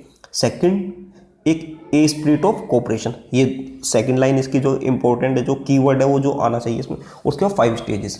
कोई भी कंपनी अगर मिलजुल के काम करना चाहती है, एनवायरनमेंट फ्रेंडली होना चाहती है, सबसे पहले वो इकोनॉमिकली फिट होनी चाहिए, ठीक है। Economic survival of the company, यानी कि वो पहले आदमी को खुद भी, अगर आज की डेट में सीएस कर रहे हैं, तो सबसे पहले हमें दूसरे की भलाई करने से पहले सबसे पहले हमारे अंदर ये स्पिरिट होनी चाहिए कि हम अपनी भलाई कर सके, सीएस बन जाए। क्योंकि तब तक हम कुछ नहीं होगा, हम किसी की हेल्प क्या करेंगे, कर ही नहीं पाएंगे, ठीक है। तो सबसे पहले कंपनी का काम है economic survival of the company, profit increase करे, सर्वाइवल इंश्योर करे कि लॉन्ग टर्म में चलेगी, पोजीशन इंप्रूव हो रही है उसकी मार्केट के अंदर, ठीक है। फिर जब वो प्रॉफिट वगैरह अच्छे से कमाने लगे तो उसको सबसे पहले ध्यान रखना है अपनी लेबर का, कोऑपरेशन विद लेबर, कि उनके डिस्प्यूट रिजोल्व करें, उनको रिवॉर्ड करें। क्योंकि जब तक वो डिस्प्यूट रिजोल्व नहीं होंगे, कंपनी ग्रो नहीं करेगी, ठीक है। डन। सबसे पहले इकोनॉमिकल सर्वाइवल, फिर कोऑपरेशन विद लेबर। जब आप इकोनॉमिकली भी फिट हो चुके और आपने लेबर के साथ भी अच्छे रिलेशन बना ली, तो उसके बाद में आपको आउटसाइड वर्ल्ड से अच्छे रिलेशन बनाने हैं। यानी कि जो हमारे स्टेक होल्डर जुड़े हैं, सप्लायर, बायर, कोई भी हमारी कंपनी से जुड़ा हुआ है, हम किसी के साथ भी गलत ना करें, सबके साथ में कोऑपरेट होके चले, ठीक है। जब हमने बाहर भी अच्छे से कर लिया काम, हम इकोनॉमिकली फिट हो गए, हमने लेबर के साथ भी अच्छा व्यवहार कर दिया और आउटसाइड द कंपनी भी हम अच्छा है, स्टेक होल्डर के साथ भी अच्छे रिलेशन है, फिर हमें ना दुनिया में फैल जाना है, हमें पूरे वर्ल्ड के लिए काम करना है, वर्ल्ड के लिए अच्छा बनना है। ग्लोबल एक्टिविज्म, जो हम हेल्प कर सके अदर कंट्रीज़ में जाए, जो थोड़ी गरीब देश है और उसमें जाके हेल्प करे लोगों की, ठीक है। फिर इस चीज़ के लिए हमें गवर्नमेंट की हेल्प चाहिए होगी, इसलिए मेक गवर्नमेंट क्यूसेई पार्टनर, ठीक है। ये 5 स्टेज आप इनको याद कर सकते हो, समझ भी सकते हो, समझने की ही है ये, कि हमें भी अगर सर्वाइवल करना है, पहले इकोनॉमिकली फिट होने चाहिए, उसके बाद में हमारा लेबर के साथ अच्छे रिलेशन होने चाहिए, फिर हमारे बाहर होने चाहिए, और जब बाहर भी अच्छे हो गए तो हमें दुनिया में अच्छे रिलेशन होने चाहिए, और दुनिया में जाने के लिए हमें गवर्नमेंट की मदद तो चाहिएगी, ठीक है। ये 5 चीज़ें क्यूसेई के लिए। हमारा नेक्स्ट टॉपिक आता है ट्रिपल बॉटम लाइन। ये हमारा इस चैप्टर का लास्ट कॉन्सेप्ट है। Concept of triple bottom line has been developed in 1999, ठीक है। तो अगर आपका ये क्वेश्चन आ जाता है डिफाइंड टीबीएल या ट्रिपल बॉटम लाइन, तो आपको एक चीज़ 1999 आपको याद होना चाहिए, ठीक है। इसके 3 पिलर्स हैं। ट्रिपल जैसे नाम से ही पता है, ट्रिपल बॉटम लाइन 3 पिलर है, 3 pillars of sustainable development in long run. अगर आपको लॉन्ग रन में सर्वाइव करना है तो आपको 3 पिलर फॉलो करने पड़ेंगे। वो 3 पिलर क्या है? 3P। 3P क्या है? People, planet, profit. People, profit, planet, आप इसमें कुछ भी अपने अकॉर्डिंग कर सकते। पीपल का मतलब होता है सोशल, हमें सोशली सबकी हेल्प करनी है। Fair and beneficial practice towards labour and attach community. हमसे जितने भी जुड़े स्टेक होल्डर हैं, हम उन सब के बारे में सोच रहे हैं कि हम उनके साथ में फेयर रहे, उनके साथ में कुछ भी गलत ना करें। फिर प्लानिट, प्लानिट का मतलब हो गया इन्वायरमेंटल फ्रेंडली। हमें कोई भी ऐसा काम नहीं करना कि हम इन्वायरमेंट को लॉस पहुँचाए तो हम उसको ऑफसेट भी कर दें, ठीक है। फिर प्रॉफिट, हमें अपनी वैल्यू एडिशन भी तो करनी है ना डे बाय डे, तभी तो हम दूसरे की हेल्प कर पाएंगे। उसका मतलब हो गया इकोनॉमिक। यानी कि ट्रिपल बॉटम लाइन 3 चीज़ों पर फोकस करती है, सोशल, इकोनॉमिक, इन्वायरमेंटल, को ट्रिपल पी भी बोलते हैं। पीपल, प्लानिट, प्रॉफिट, ठीक है। डन दोस्तों, ये आपका कॉन्सेप्ट कंप्लीट हो गया। 4 नंबर का आएगा एग्जाम में आपके, और ये पूछा ही जाता है, 2-4 अटैम्प्ट छोड़ के आते ही रहते हैं, ठीक है। तो दोस्तों आज की वीडियो में कवर करेंगे हम चैप्टर 15। इससे पहले भी मैंने एथिक्स की वीडियोस बनाई है, उनका लिंक मैंने डिस्क्रिप्शन में दिया, आप जाकर वहाँ वीडियोस देख सकते हैं। और कुछ FTFM की भी थ्योरी वीडियोस है, उनका भी लिंक डिस्क्रिप्शन में, आप वहाँ जाकर वीडियोस देख सकते हैं। आज की वीडियो स्टार्ट करते हैं corporate sustainability reporting framework. Actual में इससे पहले मैं आपको बता चुका कि कॉर्पोरेट सस्टेनेबिलिटी है क्या, ठीक है। आपको ये चीज़ पता है, और ये भी पता है कि इंडिया के अंदर इसकी रिपोर्टिंग करना कंपलसरी नहीं है। कंपलसरी है भी तो कुछ जो बड़ी लिस्टेड ऑर्गेनाइजेशन है उनके लिए ये कंपलसरी है कि वो इसकी रिपोर्टिंग करेंगे, ठीक है। तो अगर रिपोर्टिंग करेगी भी तो उससे रिलेटेड फ्रेमवर्क क्या है, किस तरीके से आपका फॉर्मेट बनेगा जिसमें उसकी रिपोर्टिंग जाएगी, वो सब हम डिस्कस करेंगे इस चैप्टर के अंदर। इंडिया के क्या है फ्रेमवर्क, इंडिया से बाहर क्या फ्रेमवर्क यूज होते हैं, ठीक है, वो सब इस चैप्टर के अंदर हम पढ़ेंगे, ठीक है। इसके बेनिफिट्स क्या है? अगर हमें रिपोर्टिंग करते हैं, एक तो ट्रांसपेरेंसी होती है कि तो क्लियर होती है चीज़ें, क्योंकि आपको पता है कॉर्पोरेट सस्टेनेबिलिटी एक्चुअल में कितनी इंपॉर्टेंट है। अगर वो हम अपने ऑर्गेनाइजेशन के अंदर फॉलो कर रहे हैं तो हम ट्रांसपेरेंटली अगर स्टेक होल्डर को बना रहे हैं तो एक तरीके से बिलीव बनता है उनके माइंड में हमारी ऑर्गेनाइजेशन को लेके, ठीक है। एक अकाउंटेबिलिटी पता लगती है कि हमने फ्रेमवर्क बनाया, कौन उसको फॉलो करा रहा है, वो कितना फॉलो हो रहा है, उसका क्या इम्पैक्ट हो रहा है और क्या बेनिफिट हमें मिल रहा है, ठीक है। कंपिटिटिव भी एडवांटेज हमें मिलेगा, क्योंकि एक फर्म नहीं कर रही इस चीज़ को फॉलो, दूसरी कर रही है, तो कर रही है उसको तो बेनिफिट मिलना चाहिए ना। Third, increase brand value. Brand value तो ऑटोमेटिकली इंक्रीज हो जाएगी जब वो इस तरह की चीज़ें फॉलो करेगी अपने ऑर्गेनाइजेशन के अंदर। Set benchmark for competition. एक कंपटीशन के लिए एक बेंचमार्क सेट हो जाता है कि एक बंदा फॉलो कर रहा है, एक नहीं कर रहा, तो एक तरीके से एक बेंचमार्क एक मिल जाता है, स्टैंडर्ड मिल जाता है कि इस चीज़ से हमें कंपटीशन का आइडिया लेना है। मोटिवेट टू एम्प्लॉइज, तो ऑटोमेटिकली मोटिवेट होंगे इस चीज़ों से कि हमारी ऑर्गेनाइजेशन इतने अच्छा काम कर रही है, ठीक है दोस्तों।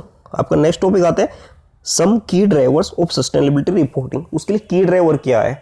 की ड्राइवर का से यहाँ पर जो मतलब है कि अगर हम सस्टेनेबल जो इसकी रिपोर्टिंग अगर कर रहे हैं तो उसके लिए मेनली किस चीज़ को देख के ऑर्गेनाइजेशन प्रोत्साहित होगी या फिर करेगी, क्या क्या चीज़ें उसको, एक तरीके से मैं आपको बोल सकता हूँ क्या क्या चीज़ें उसको ये करने के लिए मजबूर करती है या फिर वो करने के लिए उसको प्रोत्साहित करती है। आप इसको इस लैंग्वेज में समझिए। रेगुलेशंस, कुछ रेगुलेशंस बन गई है जिसमें कि जैसे लिस्टेड कंपनीज है बड़े वाली, तो उनको ये रिपोर्टिंग करना कंपलसरी, तो रेगुलेटर भी एक तरीके से इसमें पार्टिसिपेट करते हैं, की ड्राइवर है इस चीज़ को मैनेज करने के लिए। कस्टमर्स का बिलीव बढ़ाने के लिए हम ये रिपोर्टिंग करते हैं। लॉयल्टी बढ़ती है हमारे ऑर्गेनाइजेशन के लिए। कुछ एनजीओ और मीडिया भी ये चाहता है कि हम ये सब चीज़ें फॉलो करें, उससे भी हमें एक तरीके से एक प्रोत्साहन मिलता है कि हम ये सब चीज़ें फॉलो करें। एम्प्लॉयज़ के लिए अगर आपको रिटेन करना है एम्प्लॉय को, उसकी नज़र में अपनी ऑर्गेनाइजेशन की वैल्यू बढ़ानी है, तो ये सब चीज़ें वहाँ पर ज़रूरी हो जाती है। इन्वेस्टर की जो है लॉयल्टी बढ़ती है, यानी कि अट्रैक्ट होता है इन्वेस्टर हमारी कंपनी में इन्वेस्ट करने के लिए, अगर ये सब चीज़ें हम फॉलो कर रहे हैं, ठीक है दोस्तों।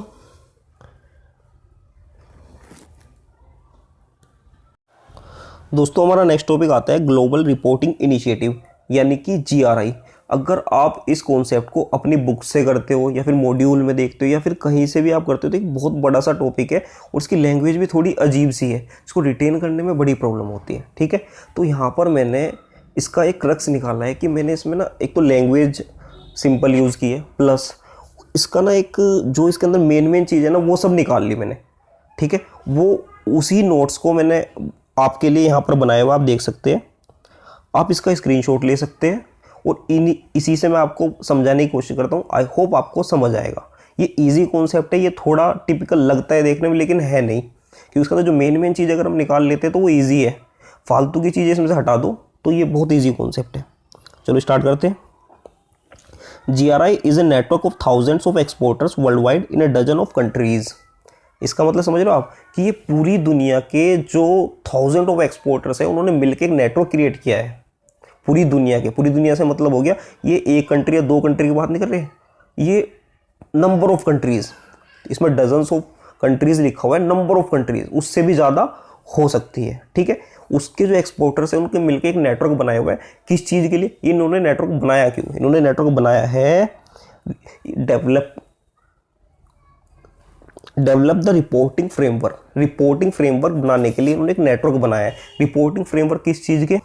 जो ये हम पढ़ रहे हैं ना कॉर्पोरेट सस्टेनेबिलिटी रिपोर्टिंग, उससे रिलेटेड जितने फ्रेमवर्क बनेंगे वो बनाते हैं इसके अंदर, ये इस नेटवर्क के अंदर, ठीक है।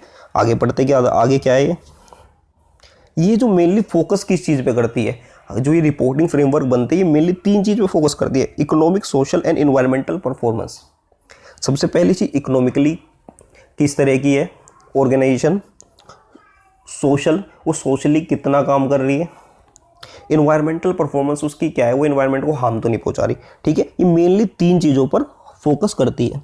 इन गाइडलाइन के अंदर क्या क्या चीज़ें होती है ये मेनली 3 बनाते हैं। एक तो रिपोर्टिंग प्रिंसिपल कि हम रिपोर्टिंग के लिए प्रिंसिपल्स क्या है, फिर स्टैंडर्ड डिस्क्लोजर हमें उसके अंदर डिस्क्लोजर क्या देने हैं, सेकंड चीज़ होगी आपकी, और एक इम्प्लीमेंटेशन मैनुअल कि हम इसको इम्प्लीमेंट कैसे कराएं अपनी ऑर्गेनाइजेशन के अंदर।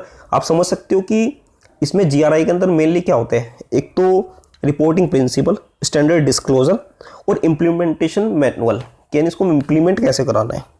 ठीक है, डन। अभी मैं आपको बताता हूँ कि जीआरआई ने 2013 में जीआरआई G4 लॉन्च किया था, जिसके अंदर उन्होंने 2 पार्ट में इसको लॉन्च किया था। G4 2 पार्ट में है। पार्ट 1 में रिपोर्टिंग प्रिंसिपल है और स्टैंडर्ड डिस्क्लोजर है। ठीक है, पार्ट 2 में आपका इम्प्लीमेंटेशन मैनुअल है। आया आपको समझ में ये क्या है? इसका मतलब ये है कि 2013 में जीआरआई ने G4 लॉन्च किया था, जिसके जो कि 2 पार्ट के अंदर था। पार्ट 1 में आपके प्रिंसिपल और डिस्क्लोजर थे। पार्ट 2 में ये बताया गया था कि इन चीज़ों को फॉलो कैसे कराना है। ठीक है, अब हम देखते हैं कि वो प्रिंसिपल कौन से थे। प्रिंसिपल को भी 2 कैटेगरी में डिवाइड किया गया है। एक तो रिपोर्ट के कंटेंट के बेस पे और एक रिपोर्ट की क्वालिटी किस तरह की होनी चाहिए, यानी रिपोर्ट के कंटेंट क्या होने चाहिए, पहली चीज़ तो ये। दूसरी चीज़, रिपोर्ट की क्वालिटी किस तरह की होनी चाहिए अगर आप रिपोर्टिंग कर रहे हो तो। ठीक है, रिपोर्टिंग प्रिंसिपल की बात कर रहे हैं हम यहाँ पे। आपने देखा ना, हमने इससे पहले अभी डिस्कस किया था कि जीआरआई के अंदर G4 लॉन्च हुआ 2013 में, जिसके अंदर 2 पार्ट थे। पहले पार्ट में आपके प्रिंसिपल और डिस्क्लोजर थे। सेकंड पार्ट में इम्प्लीमेंटेशन मैनुअल था कि आपको इम्प्लीमेंट कैसे करेंगे। अभी हम बात करें प्रिंसिपल की। प्रिंसिपल भी 2 कैटेगरी में डिवाइड है। पहली कैटेगरी है आपके रिपोर्ट के अंदर कंटेंट क्या आएंगे। सेकंड है कि रिपोर्ट की क्वालिटी किस तरह की होनी चाहिए। ठीक है, अब दोस्तों जो रिपोर्टिंग प्रिंसिपल के जो रिपोर्ट के कंटेंट है वो मेनली 4 चीज़ों के ऊपर फोकस करते हैं। पहला है स्टेक होल्डर इंक्लूसिवनेस, यानी कि स्टेक होल्डर को भी आपको इंक्लूड करके चलना है उस रिपोर्ट के अंदर। उनसे रिलेटेड क्या क्या आपको डिस्क्लोज करना है वो सब इसके अंदर बताया गया है इन प्रिंसिपल्स के अंदर। ठीक है, सबसे पहली चीज़ आइडेंटिफाई स्टेक होल्डर। आपको सबसे पहले आइडेंटिफाई करने के हमारे स्टेक होल्डर कौन है कि हमारी ऑर्गेनाइजेशन में कौन कौन जुड़ा हुआ है। सेकंड चीज़ एक्सपेक्टेशन, उनकी एक्सपेक्टेशन क्या है हमसे, प्लस हम उन्हें कहाँ तक फुलफिल कर रहे हैं। ठीक है, पहला आपका पॉइंट कंप्लीट। दूसरा आता है सस्टेनेबिलिटी कंटेक्स्ट। इसके अंदर क्या होता है कि how to contribute in environmental presently and future. हम आज इन्वायरमेंट के लिए क्या कर रहे हैं और फ्यूचर में हम क्या करेंगे, वो सब हम अपनी रिपोर्ट में इंक्लूड करेंगे। थर्ड चीज materiality principle related to impact of social, economical and environmental. इससे रिलेटेड जो इम्पैक्ट होगा वो भी हम इसमें डिस्क्लोज करेंगे। कंप्लीटनेस, और हमारी रिपोर्ट ना कंप्लीट होनी चाहिए। अगर वो कोई रिपोर्ट को पढ़ता है तो उसको पता होना चाहिए कि कंप्लीटली समझ में आनी चाहिए चीज़ें कि हम इसमें बताना क्या चाह रहे हैं। मतलब ये नहीं कि वो कुछ मीनिंगलेस चीज़ें बोल रही है। ठीक है, डन। आपको मैंने इसके कंटेंट से रिलेटेड बता दिया। और रिपोर्ट की क्वालिटी की बात करते हैं, प्रॉपर्ली प्रेजेंटेबल होनी चाहिए, कंपेरेबिलिटी होनी चाहिए कि अगर हम कंपेयर करना चाहें किसे कंपेयर कर सके, एक्यूरेसी होनी चाहिए, टाइमलीनेस होनी चाहिए, यानी कि रिपोर्टिंग का टाइम कब है और तुम भेज बाद में रही हो तो उसका कुछ इंपॉर्टेंस ही खत्म हो जाएगी सब। क्लैरिटी होनी चाहिए चीज़ों में। रिलायबिलिटी, यानी कि चीज़ें का आप कोई भी गलत उसमें प्रेजेंट ना करो, रिलायबिलिटी होनी चाहिए उसमें। ठीक है, सेकंड चीज़ क्या आती, GR4 जो कि 2013 में लॉन्च हुआ था, उसकी सेकंड चीज़ क्या आती, स्टैंडर्ड डिस्क्लोजर। पहली क्या आती, मैं आपको एक बार रिवाइज कराता हूँ शुरू से। ठीक है, GRI क्या है, GRI 1000 ऑफ एक्सपोर्टर्स का एक नेटवर्क है। ठीक है, जो डजन्स ऑफ कंट्रीज़ में है, पहली चीज़। दूसरी चीज़, ये किस चीज़ के ऊपर, रिपोर्टिंग के ऊपर फोकस करते हैं, social, environment, economical performance of organisation. ठीक है, ये डन हो गया। फिर इन्होंने रिपोर्टिंग फ्रेमवर्क बनाए हैं जिसके अंदर, जिसको G4 बोलते हैं, 2013 में लॉन्च हुआ था। वो 2 पार्ट में। पार्ट 1 में क्या है, पार्ट 1 में आपका है प्रिंसिपल और डिस्क्लोजर।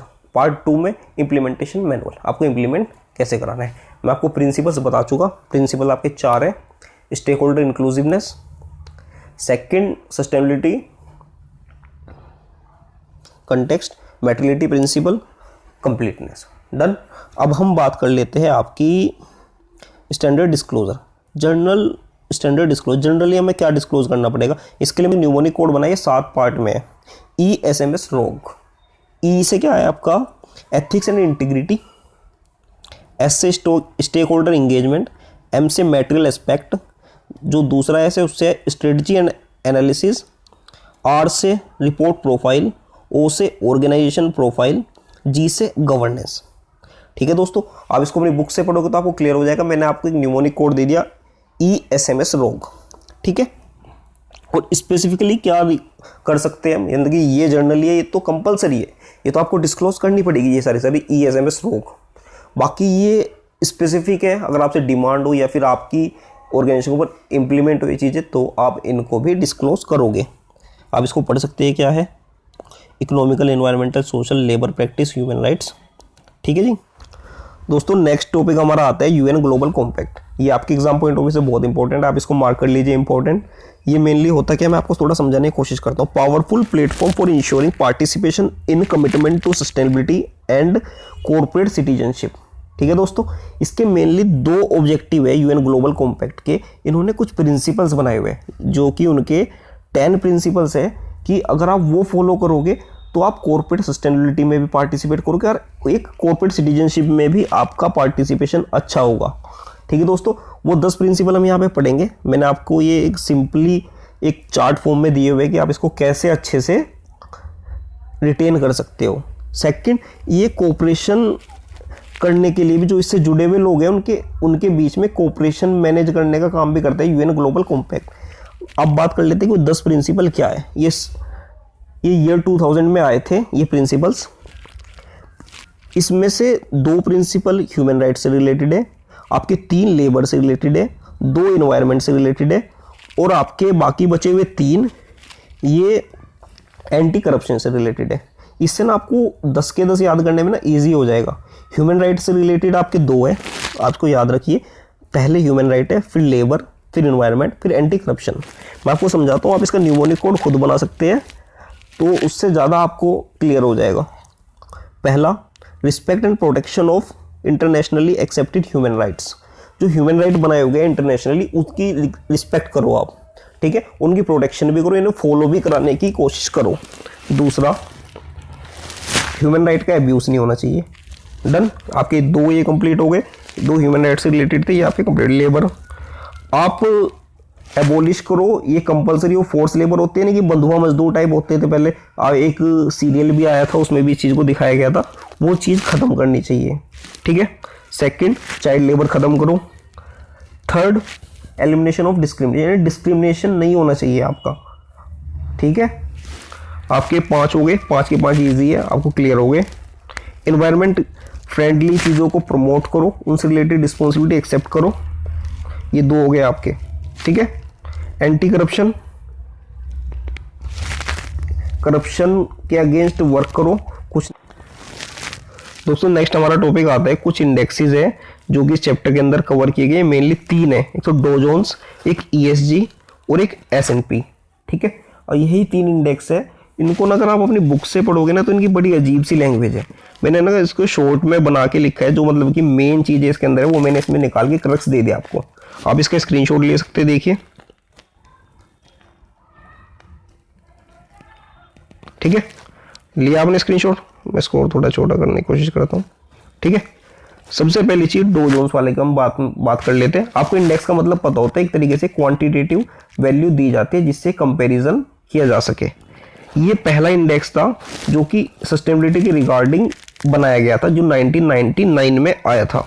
ये फाइनेंशियल परफॉर्मेंस चेक करता है, यानी कि जो companies sustainability reporting framework follow कर रही है और प्लस सस्टेनेबिलिटी को अपनी ऑर्गेनाइजेशन के अंदर इम्प्लीमेंट कर रही है किसी भी तरीके से, उसको मान रही है, उनकी फाइनेंशियल परफॉर्मेंस चेक की जाती है इस इंडेक्स के अंदर। ठीक है दोस्तों, नेक्स्ट इंडेक्स हमारा आता है ESG index, environment, governance and social. इसका मतलब ये है कि इसके अंदर जो आपको वैल्यू दी जाती है, एक इंडेक्स सेट किया जाता है, वो इस बेस पे किया जाता है कि ऑर्गेनाइजेशन इन 3 चीज़ों के ऊपर कितना फोकस कर रही है। एनवायरनमेंट फ्रेंडली कितनी है, गवर्नेंस अच्छे से उसके यहाँ फॉलो हो रहा है या नहीं हो रहा, सोशली कितनी एक्टिव है। इन 3 चीज़ों के बेस पे उसका एक इंडेक्स मेजर किया जाता है, उसको बोलते हैं ESG इंडेक्स। ठीक है, फिर आता है standard and poor ESG India provides investor with exposure to a liquid and tradable index of 50 of the best performing stock in the best performing stock in the Indian market as measured by environment, social and governance parameters। इसका मतलब समझ में आ रहा है, जो company ESG follow कर रही है, यानी कि इन्वायरमेंटल फ्रेंडली भी है, सोशली भी एक्टिव है और गवर्नेंस भी उसके यहाँ पर फॉलो हो रहा है, तो उन कंपनीज की फाइनेंशियल परफॉर्मेंस चेक की जाती है मार्केट में। वो टॉप 50 कंपनीज कौन है, तो उसका जो मेजरमेंट किया जाता है इस इंडेक्स के अंदर वो चीज़ें आपकी है। ठीक है दोस्तों, ये टॉपिक भी आपका कंप्लीट हुआ। दोस्तों नेक्स्ट टॉपिक हमारा आता है सस्टेनेबिलिटी रिपोर्टिंग फ्रेमवर्क इंडिया। हमने इससे पहले यूएन ग्लोबल कॉम्पैक्ट पढ़ लिया, वो यूएन के अंदर यूनाइटेड नेशन के अंदर बना हुआ है। इससे पहले हमने डो जोन्स वगैरह पढ़े, ये सब कोई भी इंडिया का नहीं था। ठीक है, अभी बात कर लेते हैं कि इंडिया के अंदर सस्टेनेबिलिटी रिपोर्टिंग के लिए क्या फ्रेमवर्क है। ठीक है, सबसे पहली चीज़ की रिपोर्टिंग के फ्रेमवर्क कौन सजेस्ट करेगा? एमसीए करेगी, क्योंकि मिनिस्ट्री ऑफ कॉर्पोरेट अफेयर्स के अंडर में आते हैं कंपनीज एक्ट। डन, पहली चीज़ एमसीए रिकमेंड्स करेगी। डन। सबसे पहले एमसीए ने लॉन्च किया 2009 में सीएसआर रिलेटेड गाइडलाइंस। ठीक है, ये भी एक तरीके से इस सस्टेनेबिलिटी रिपोर्टिंग से जुड़ी हुई चीज़ है सीएसआर के अंदर। थर्ड, फिर क्या आता है आपका थर्ड पॉइंट इसके अंदर, 2011 में एमसीए ने लॉन्च किया national voluntary guidelines on the social, economic and environmental responsibility of business. ये कंपलसरी नहीं थी, ये वॉलंटरी थी, कोई चाहता तो कर लो, नहीं तो नहीं। डन। टॉपिक आता है according to SEBI LODR regulation 2015, SEBI mandated inclusion of business responsibility report, that is BR reports as part of annual report for listed entities. कुछ लिस्टेड एंटिटीज को कंपल्शन कर दिया कि वो बीआर रिपोर्ट भी अपनी एनुअल रिपोर्ट के साथ में फाइल करे।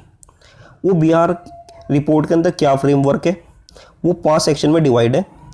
ठीक है, पहला सेक्शन है कि कंपनी के बारे में जनरल इंफॉर्मेशन क्या है। सेकंड, उसकी फाइनेंशियल इंफॉर्मेशन, जो सेकंड है इसका पार्ट, वो है उसकी second financial information, paid up capital कितनी है, टर्नओवर कितना है, प्रॉफिट कितना है, सीएसआर में कितना स्पेंड किया। ठीक है, फिर इसने अपनी सब्सिडरी और सप्लाई चेन पार्टनर्स के लिए क्या क्या इनिशिएटिव लिए, वो आएगा थर्ड उसमें, सेक्शन सी में। Fourth, section D, BR information, that is structure, governance and policies for business responsibility. ठीक है, और सेक्शन ई के अंदर जो लास्ट सेक्शन है उसके अंदर आता है principle wise performance according to national voluntary guidelines principles. ठीक है दोस्तों, ये आपका टॉपिक कंप्लीट हो गया। दोस्तों हमारा आज का चैप्टर है chapter 16, conventions and treaties on environment, health, safety and social security. ठीक है दोस्तों, अगर आपने इससे पहले हमारी एथिक्स की वीडियोस नहीं देखी तो मैंने उसका लिंक डिस्क्रिप्शन में दिया है, एक प्लेलिस्ट बनी हुई है, आप वहाँ जाकर सभी वीडियोस देख सकते हैं। ठीक है, आज देखते हैं कि ये है क्या चैप्टर। इस चैप्टर के अंदर बेसिकली है क्या, जो इंटरनेशनली कुछ कन्वेंशन और ट्रीटी साइन हो रखी है, इन्वायरमेंट के अंदर जो इशू चल रहे हैं ग्लोबल वार्मिंग वगैरह, उससे रिलेटेड इस चीज़ को कम करने के लिए जो कदम उठाए जा रहे हैं वो उन ट्रीटीज़ के अंदर फाइनलाइज होते हैं। ठीक है, उन्हीं सब चीज़ों की हम बात करेंगे इस चैप्टर के अंदर। इस चैप्टर के अंदर आप अपने मॉड्यूल में देखोगे तो ये बहुत ज़्यादा डीप है। इसका मतलब कि अगर आप एक तो सब इंटरनेशनल है, कन्वेंशन ट्रीटीज़ है, उसमें आप याद रखने में बड़ी प्रॉब्लम होती है कि कौन से ईयर में कौन सी हुई थी, या फिर कौन सी कॉन्फ्रेंस कहाँ पर हुई थी और किसके अंदर क्या कहा गया था। ये डिफरेंट चीज़ें हैं हर कॉन्फ्रेंस के ट्रीटीज़ के अंदर। ठीक है, लेकिन उसमें से मैंने कुछ निकाली है जो इम्पोर्टेंट थी, या फिर ये मान लो कि जो है ना क्रक्स निकाल दिया आपके लिए इस चैप्टर का। ठीक है ना, और उसके अंदर भी जो मेन चीज़ें हैं वो मैंने यहाँ को पर अपने नोट्स में आपको दिए। ठीक है, आप देख सकते हैं मेरे नोट्स का, आप स्क्रीनशॉट ले सकते हैं एंड टू एंड और अपने नोट्स बनाइए इससे। दोस्तों हमारी पहली कॉन्फ्रेंस है United Nations conference on human environment, इसको स्टॉकहोम कॉन्फ्रेंस भी बोला जाता है। और इसकी सबसे इंपॉर्टेंट बात है कि ये जो कॉन्फ्रेंस थी इंटरनेशनल एनवायरनमेंट इशू के लिए सबसे पहली कॉन्फ्रेंस थी। ठीक है, ये 1972 में हुई थी। अगर आपको इससे आइडिया लगाना है कि 1972 में अगर पहली कॉन्फ्रेंस हुई थी तो जितनी भी कॉन्फ्रेंस हुई वो इसके बाद ही हुई होगी। ठीक है, और जो पहली कॉन्फ्रेंस थी स्वीडन के अंदर हुई थी। ठीक है, डन। इसके अंदर क्या रिलेटेड चीज़ें डिस्कस हुई थी, उसके अंदर था यूज़ ऑफ सीएफसी। सीएफसी क्या है? क्लोरोफ्लोरोकार्बन्स। इसका यूज़ क्या है और उसका ओजोन लेयर के ऊपर क्या इम्पैक्ट पड़ रहा है। बस इस कॉन्फ्रेंस का जो मेन क्रक्स है वो यही है कि 1972 में हुई थी, स्वीडन में हुई थी, और फर्स्ट कॉन्फ्रेंस थी जो इंटरनेशनल एनवायरमेंटल इशू से रिलेटेड थी और इसके अंदर सीएफसी से रिलेटेड बात हुई थी। डन। इसके अलावा इसमें कुछ भी इंपॉर्टेंट नहीं है, बाकी आप बनाकर जो लिखना चाहोगे लिख सकते हो। ठीक है, डन। दोस्तों इस कॉन्फ्रेंस के बाद में एक प्रोग्राम बना गया था इन्वायरमेंटल इश्यूज के रिगार्डिंग कि इन्वायरमेंटल इशू है क्या और उसका इम्पैक्ट क्या पड़ रहा है और इससे हम बच कैसे सकते हैं, जो कि 1972 में ही बना लिया गया था यूनाइटेड नेशंस के अंदर। उसका मेन मोटिव क्या था, promote the wise use and sustainable development of the global environment. Done, इतना ही आप याद रखिए, बाकी आपको बनाकर लिखना पड़ेगा, क्योंकि इतना सब कुछ है, कहाँ तक करोगे। ठीक है, अगर आपके पास में यूनाइटेड नेशन एनवायरनमेंट प्रोग्राम आ भी जाता है तो इससे पहले आप स्टॉकहोम कॉन्फ्रेंस का इसके अंदर जिक्र कर सकते हो कि 1972 में फर्स्ट कॉन्फ्रेंस हुई थी, उसके अंदर से फिर ये रिजल्ट निकला था कि 1972 में हमें प्रोग्राम क्रिएट करना पड़ा। ठीक है, डन।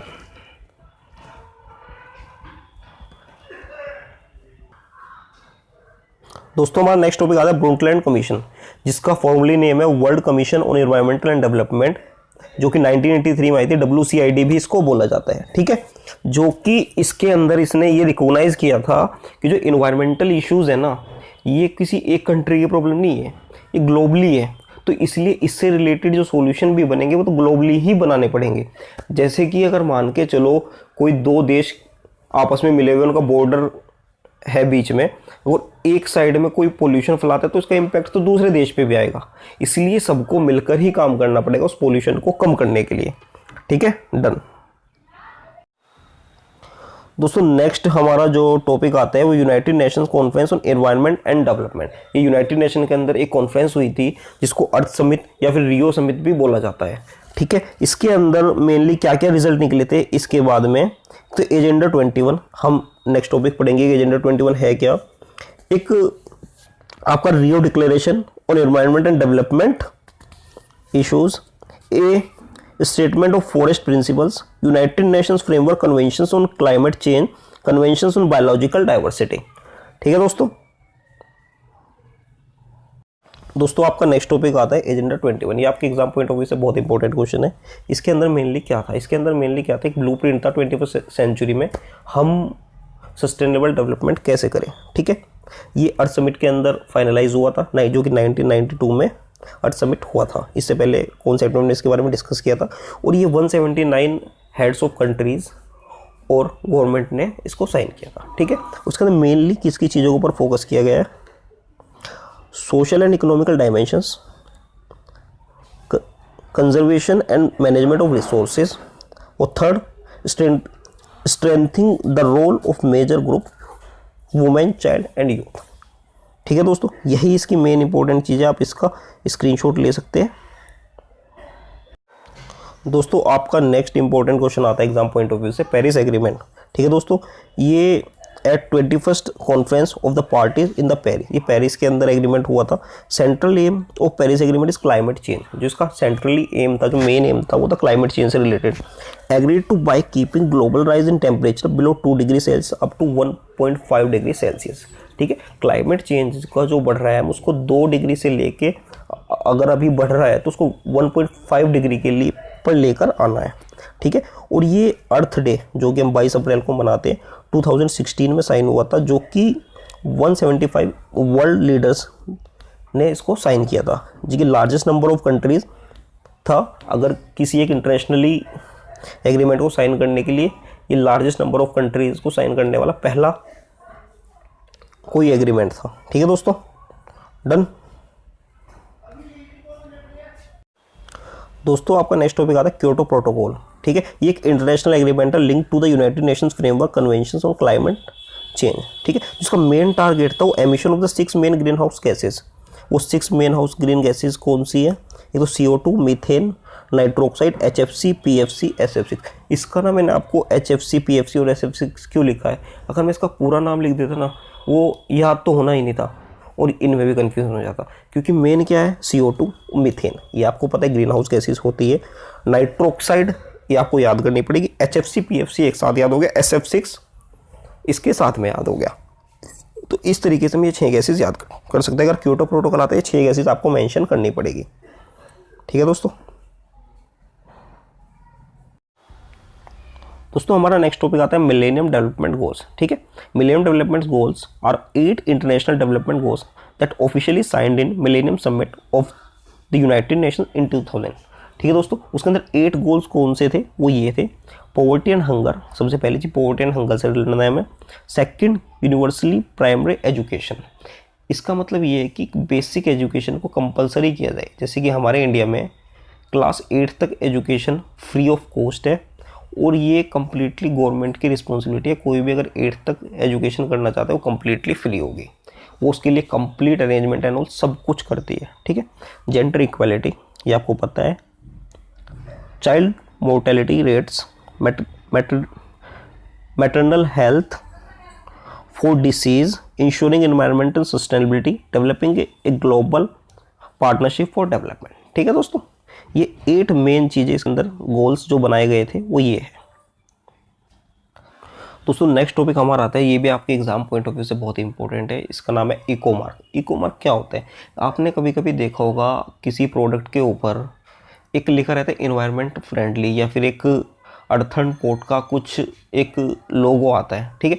उससे ये होता है कि आप अगर देखते हो तो आपको ये लगता है कि अगर मैं ये प्रोडक्ट यूज़ कर रहा हूँ तो मैं कहीं ना कहीं इन्वायरमेंट फ्रेंडली चीज़ों का यूज़ कर रहा हूँ। तो इसके अंदर आप ना उस कंपनी के लिए आपकी इमेज बनेगी और आप जो इन्वायरमेंट को हार्म कराने वाली कंपनी है आप उसका प्रोडक्ट ना यूज़ करके उसका प्रोडक्ट यूज़ करना प्रेफर करोगे, ठीक है दोस्तों।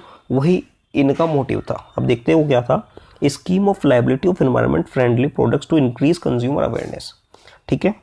Scheme started in 1991 for easy identification of environment friendly products. Done. The familiar earth portal uses a renewable resource link earth, ठीक है। उसमें नेक्स्ट आता है the 2013 agenda for sustainable development, plan of action for people plant and prosperity, the 17 sustainable development goals. ये उन्होंने कुछ sustainable development के लिए 17 गोल बताए थे। उसमें से मैंने कुछ याद किया, 17 के 17 याद नहीं होंगे, ठीक है। इसमें से जो आपको याद हो सके अपनी बुक से याद कर लीजिए, नहीं तो कुछ जो इजी है ना उसमें से कुछ मैंने यहाँ पर लिख दिए। And poverty and hunger, ensure healthy lives, ensure quality education, gender equality, affordable and modern energy for all etcetera. मैं आपको नेक्स्ट की ट्रिक बताता हूँ, ठीक है। आपको जो जो लगता है कि देश में ठीक होना चाहिए वो ना आप इसको यहाँ पे लिख दो। And poverty and hunger, equality, stop discrimination, जो भी आपको लगता है ना एग्जैक्टली आप वो 17 पॉइंट ना लिख के अगर आपको कुछ याद भी आ रहा है ना आप लिख सकते हो, ठीक है दोस्तों। वेलकम ये बैक टू आपका यूट्यूब चैनल। दोस्तों हमारा आज का टॉपिक है प्रिंसिपल ऑफ स्ट्रिक्ट लायबिलिटी। दोस्तों इससे पहले भी हमने एथिक्स से रिलेटेड कुछ वीडियोस बनाई है, उस प्लेलिस्ट का लिंक मैंने आपको डिस्क्रिप्शन में दिया, आप वहाँ जाकर वो कंप्लीट प्लेलिस्ट देख सकते हैं। हम अगर आज की वीडियो को मिला के बात करें तो अप्रोक्स आपका 50 मार्क्स का जो सिलेबस है वो मैं कंप्लीट कर चुका हूँ, ठीक है दोस्तों। आप डिस्क्रिप्शन में जाके प्लेलिस्ट देख सकते हैं। आज की शुरू करते हैं video. Principle of strict liability actually में है क्या? ये जो डिसाइड हुआ था कि स्ट्रिक्ट लायबिलिटी क्या है वो रेलैंड वर्सेस फ्लेचर वाले केस लॉ में ये डिसाइड हुआ था कि स्ट्रिक्ट लायबिलिटी किस किस सिचुएशन में होगी, ठीक है दोस्तों। उसके लिए आपको मेन चीज़ें क्या क्या याद करनी है मैं आपको बताता हूँ। आपको एक तरीके से मैं आपको रिवाइज करा दूंगा कि आपने एक्चुअल में पढ़ा क्या। उसकी लैंग्वेज अगर आप बुक में जाओगे तो काफ़ी कुछ बड़ा मिलेगा आपको उसके अंदर, लेकिन उसके अंदर जो मेन चीज़ है वो मैंने निकाल के अपने नोट्स में डाल दिए।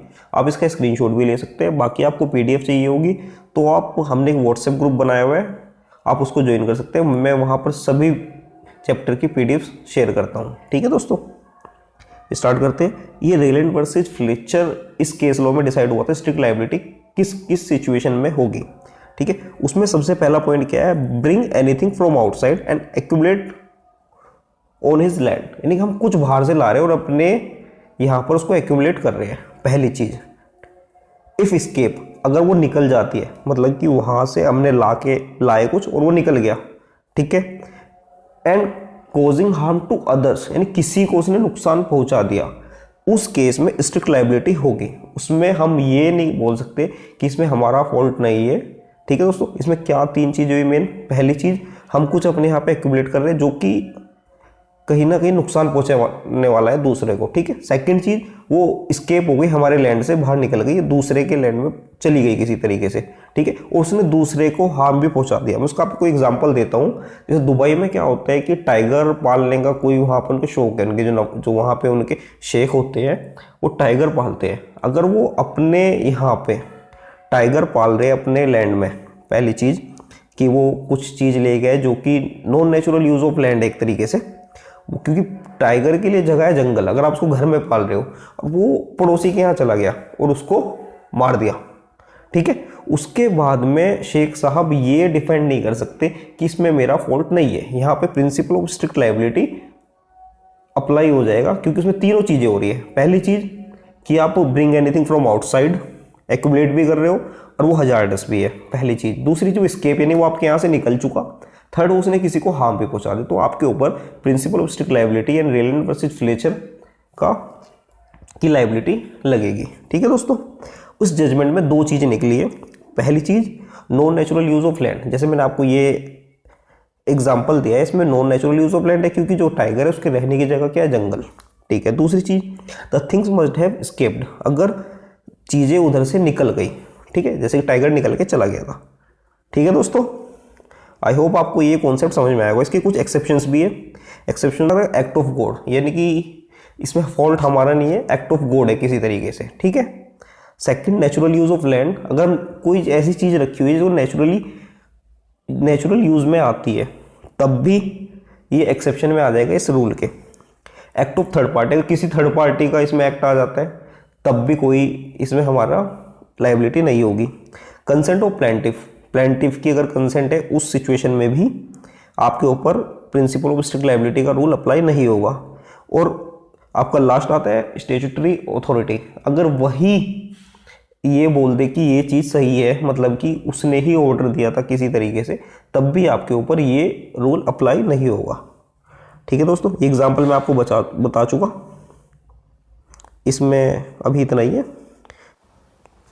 दोस्तों नेक्स्ट कॉन्सेप्ट हमारा आता है एब्सोल्यूट लायबिलिटी। मैं आपको स्ट्रिक्ट लायबिलिटी बता चुका, और स्ट्रिक्ट लायबिलिटी जो डिसाइड हुई थी रेलेवेंट वर्सेस फ्लेचर, मैं आपको एक बार रिवाइज करा देता हूँ, आपको 2 मिनट के अंदर मैं रिवाइज करा दूंगा, टेंशन मत लो। ठीक है। Strict liability relevant versus Fletcher वाले केस में डिसाइड हुई थी। ठीक है। उसमें 3 चीज़ें आपको याद रखनी है। नॉन, मतलब जो जजमेंट से आई थी चीज़ें वो थी 2, non natural use of land plus the things must have escaped, यानी जो चीज़ है ना वो एस्केप हो चुके। ठीक है। और बाकी 3 चीज़ें क्या है इसमें मेन, कलेक्ट समथिंग, एस्केप और हार्म टू अदर्स। ठीक है। अब इसमें माइंड में अपने रखना वही जो मैंने आपको एग्जांपल बताया था, दुबई टाइगर। ठीक है, डन। रेलेवेंट वर्सेस फ्लेचर, जो ये केस था ये एक्चुअल में केस लो था क्या, मैं आपको वो बताता हूँ। फ्लेचर की थी कुछ माइंस और रेलेवेंट की थी जमीन। ठीक है। तो उसने एक इंडिपेंडेंट कॉन्ट्रैक्टर हायर किया वहाँ पे एक रिजर्वायर बनाने के लिए।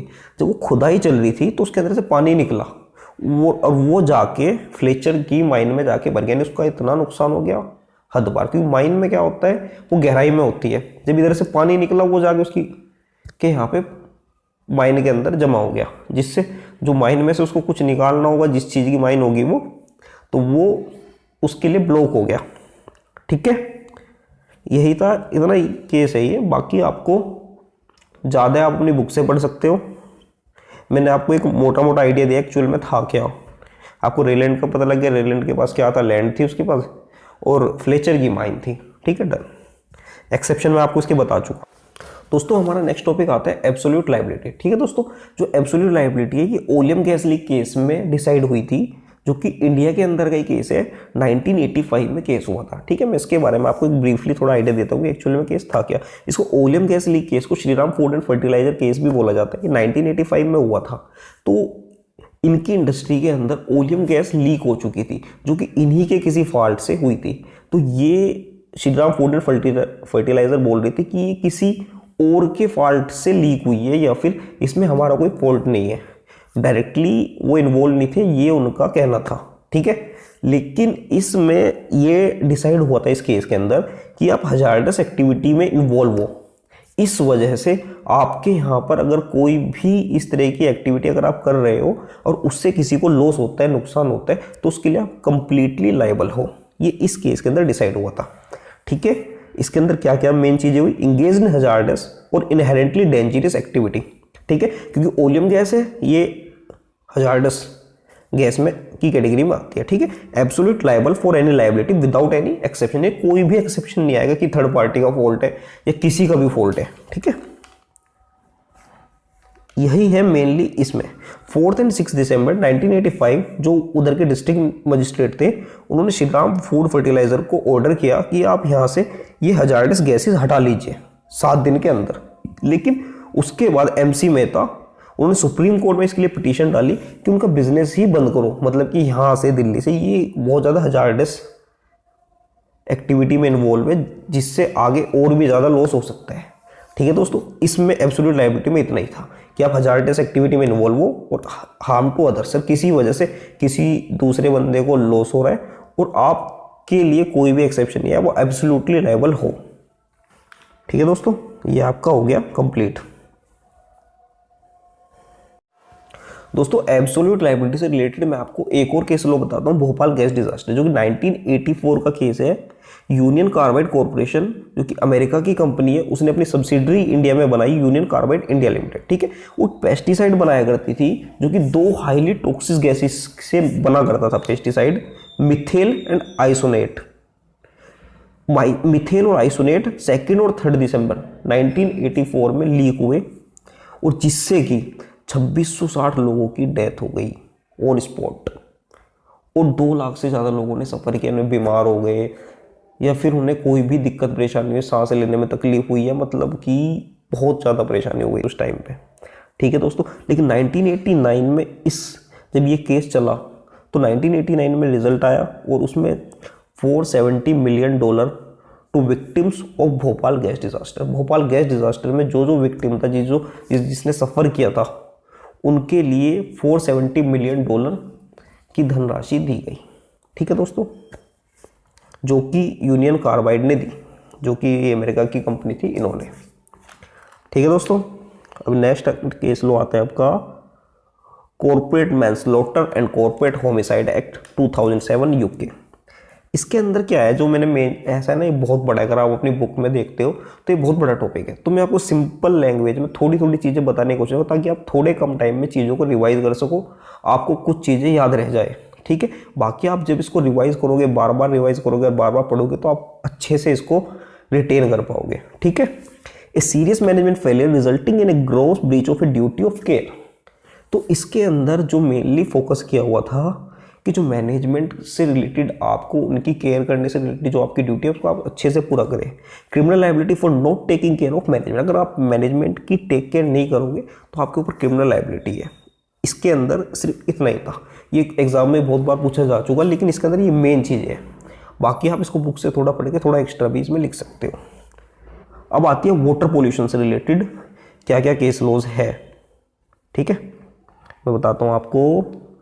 पहले बात तो वाटर पोल्यूशन है क्या, जब भी वाटर मतलब जब भी पानी becomes unsuitable for human and other things, जब भी वो अनसूटेबल हो जाए, पीने के योग्य ना रहे या फिर हम उसके यूज़ करने लायक ना रहे, तो उसको वाटर पोल्यूशन बोला जाता है। ठीक है, इसके अंदर केस लॉज कौन कौन से हैं, आप इसको ना थोड़ा बना के लिख सकते हो कि वाटर पोल्यूशन आप अपने आसपास देख सकते हो कि कहाँ पे वाटर पोल्यूशन हो रहा है। फैक्ट्रीज है, उसका गंदा पानी नदियों में मिल रहा है। गंगा की हालत आप सभी को पता है, आप गंगा छोड़ो, यमुना, दिल्ली में आप देखो यमुना जी की हालत क्या है, उस चीज़ सबको आप यहाँ पर एक्सप्लेन कर सकते हो। ठीक है, उसमें केस लॉज क्या है, उसके नाम बताता हूँ, आप थोड़ा थोड़ा आइडिया ले सकते हो अपनी बुक से पढ़ के। गंगा पोल्यूशन केस, ठीक है, MC Mehta versus union of India का है ये। Vineet Kumar Mathur versus union of India. Ambuja petrochemical versus pollution control board. Bhavani river शक्ति शुगर मिल्स लिमिटेड। ठीक है, इस वाले केस लॉ में क्या हुआ था, ये थोड़ा इंपॉर्टेंट था इसलिए मैंने इसके बारे में थोड़ा लिखा। Court held that violation of pollution law were serious and posing a health hazard and directed to close the industry and submit compliance report within 10 days।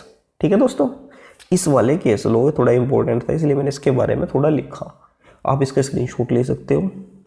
बाकी मोस्ट वाटर कंज्यूमिंग इंडस्ट्री कौन सी है, ये भी आपके exam में पूछे जाने वाला क्वेश्चन है, तो उसमें आप पेपर, टेक्सटाइल्स, लेदर इंडस्ट्री ये लिख सकते हो। ठीक है दोस्तों, ये आपका चैप्टर कंप्लीट हो गया। आई होप आपको वीडियो पसंद आएगा। वीडियो पसंद आए वीडियो को लाइक करो और ज़्यादा से ज़्यादा लोगों के साथ शेयर करो, हमारे चैनल को सब्सक्राइब करो आने वाली वीडियोज़ की नोटिफिकेशन के लिए। Thank you very much.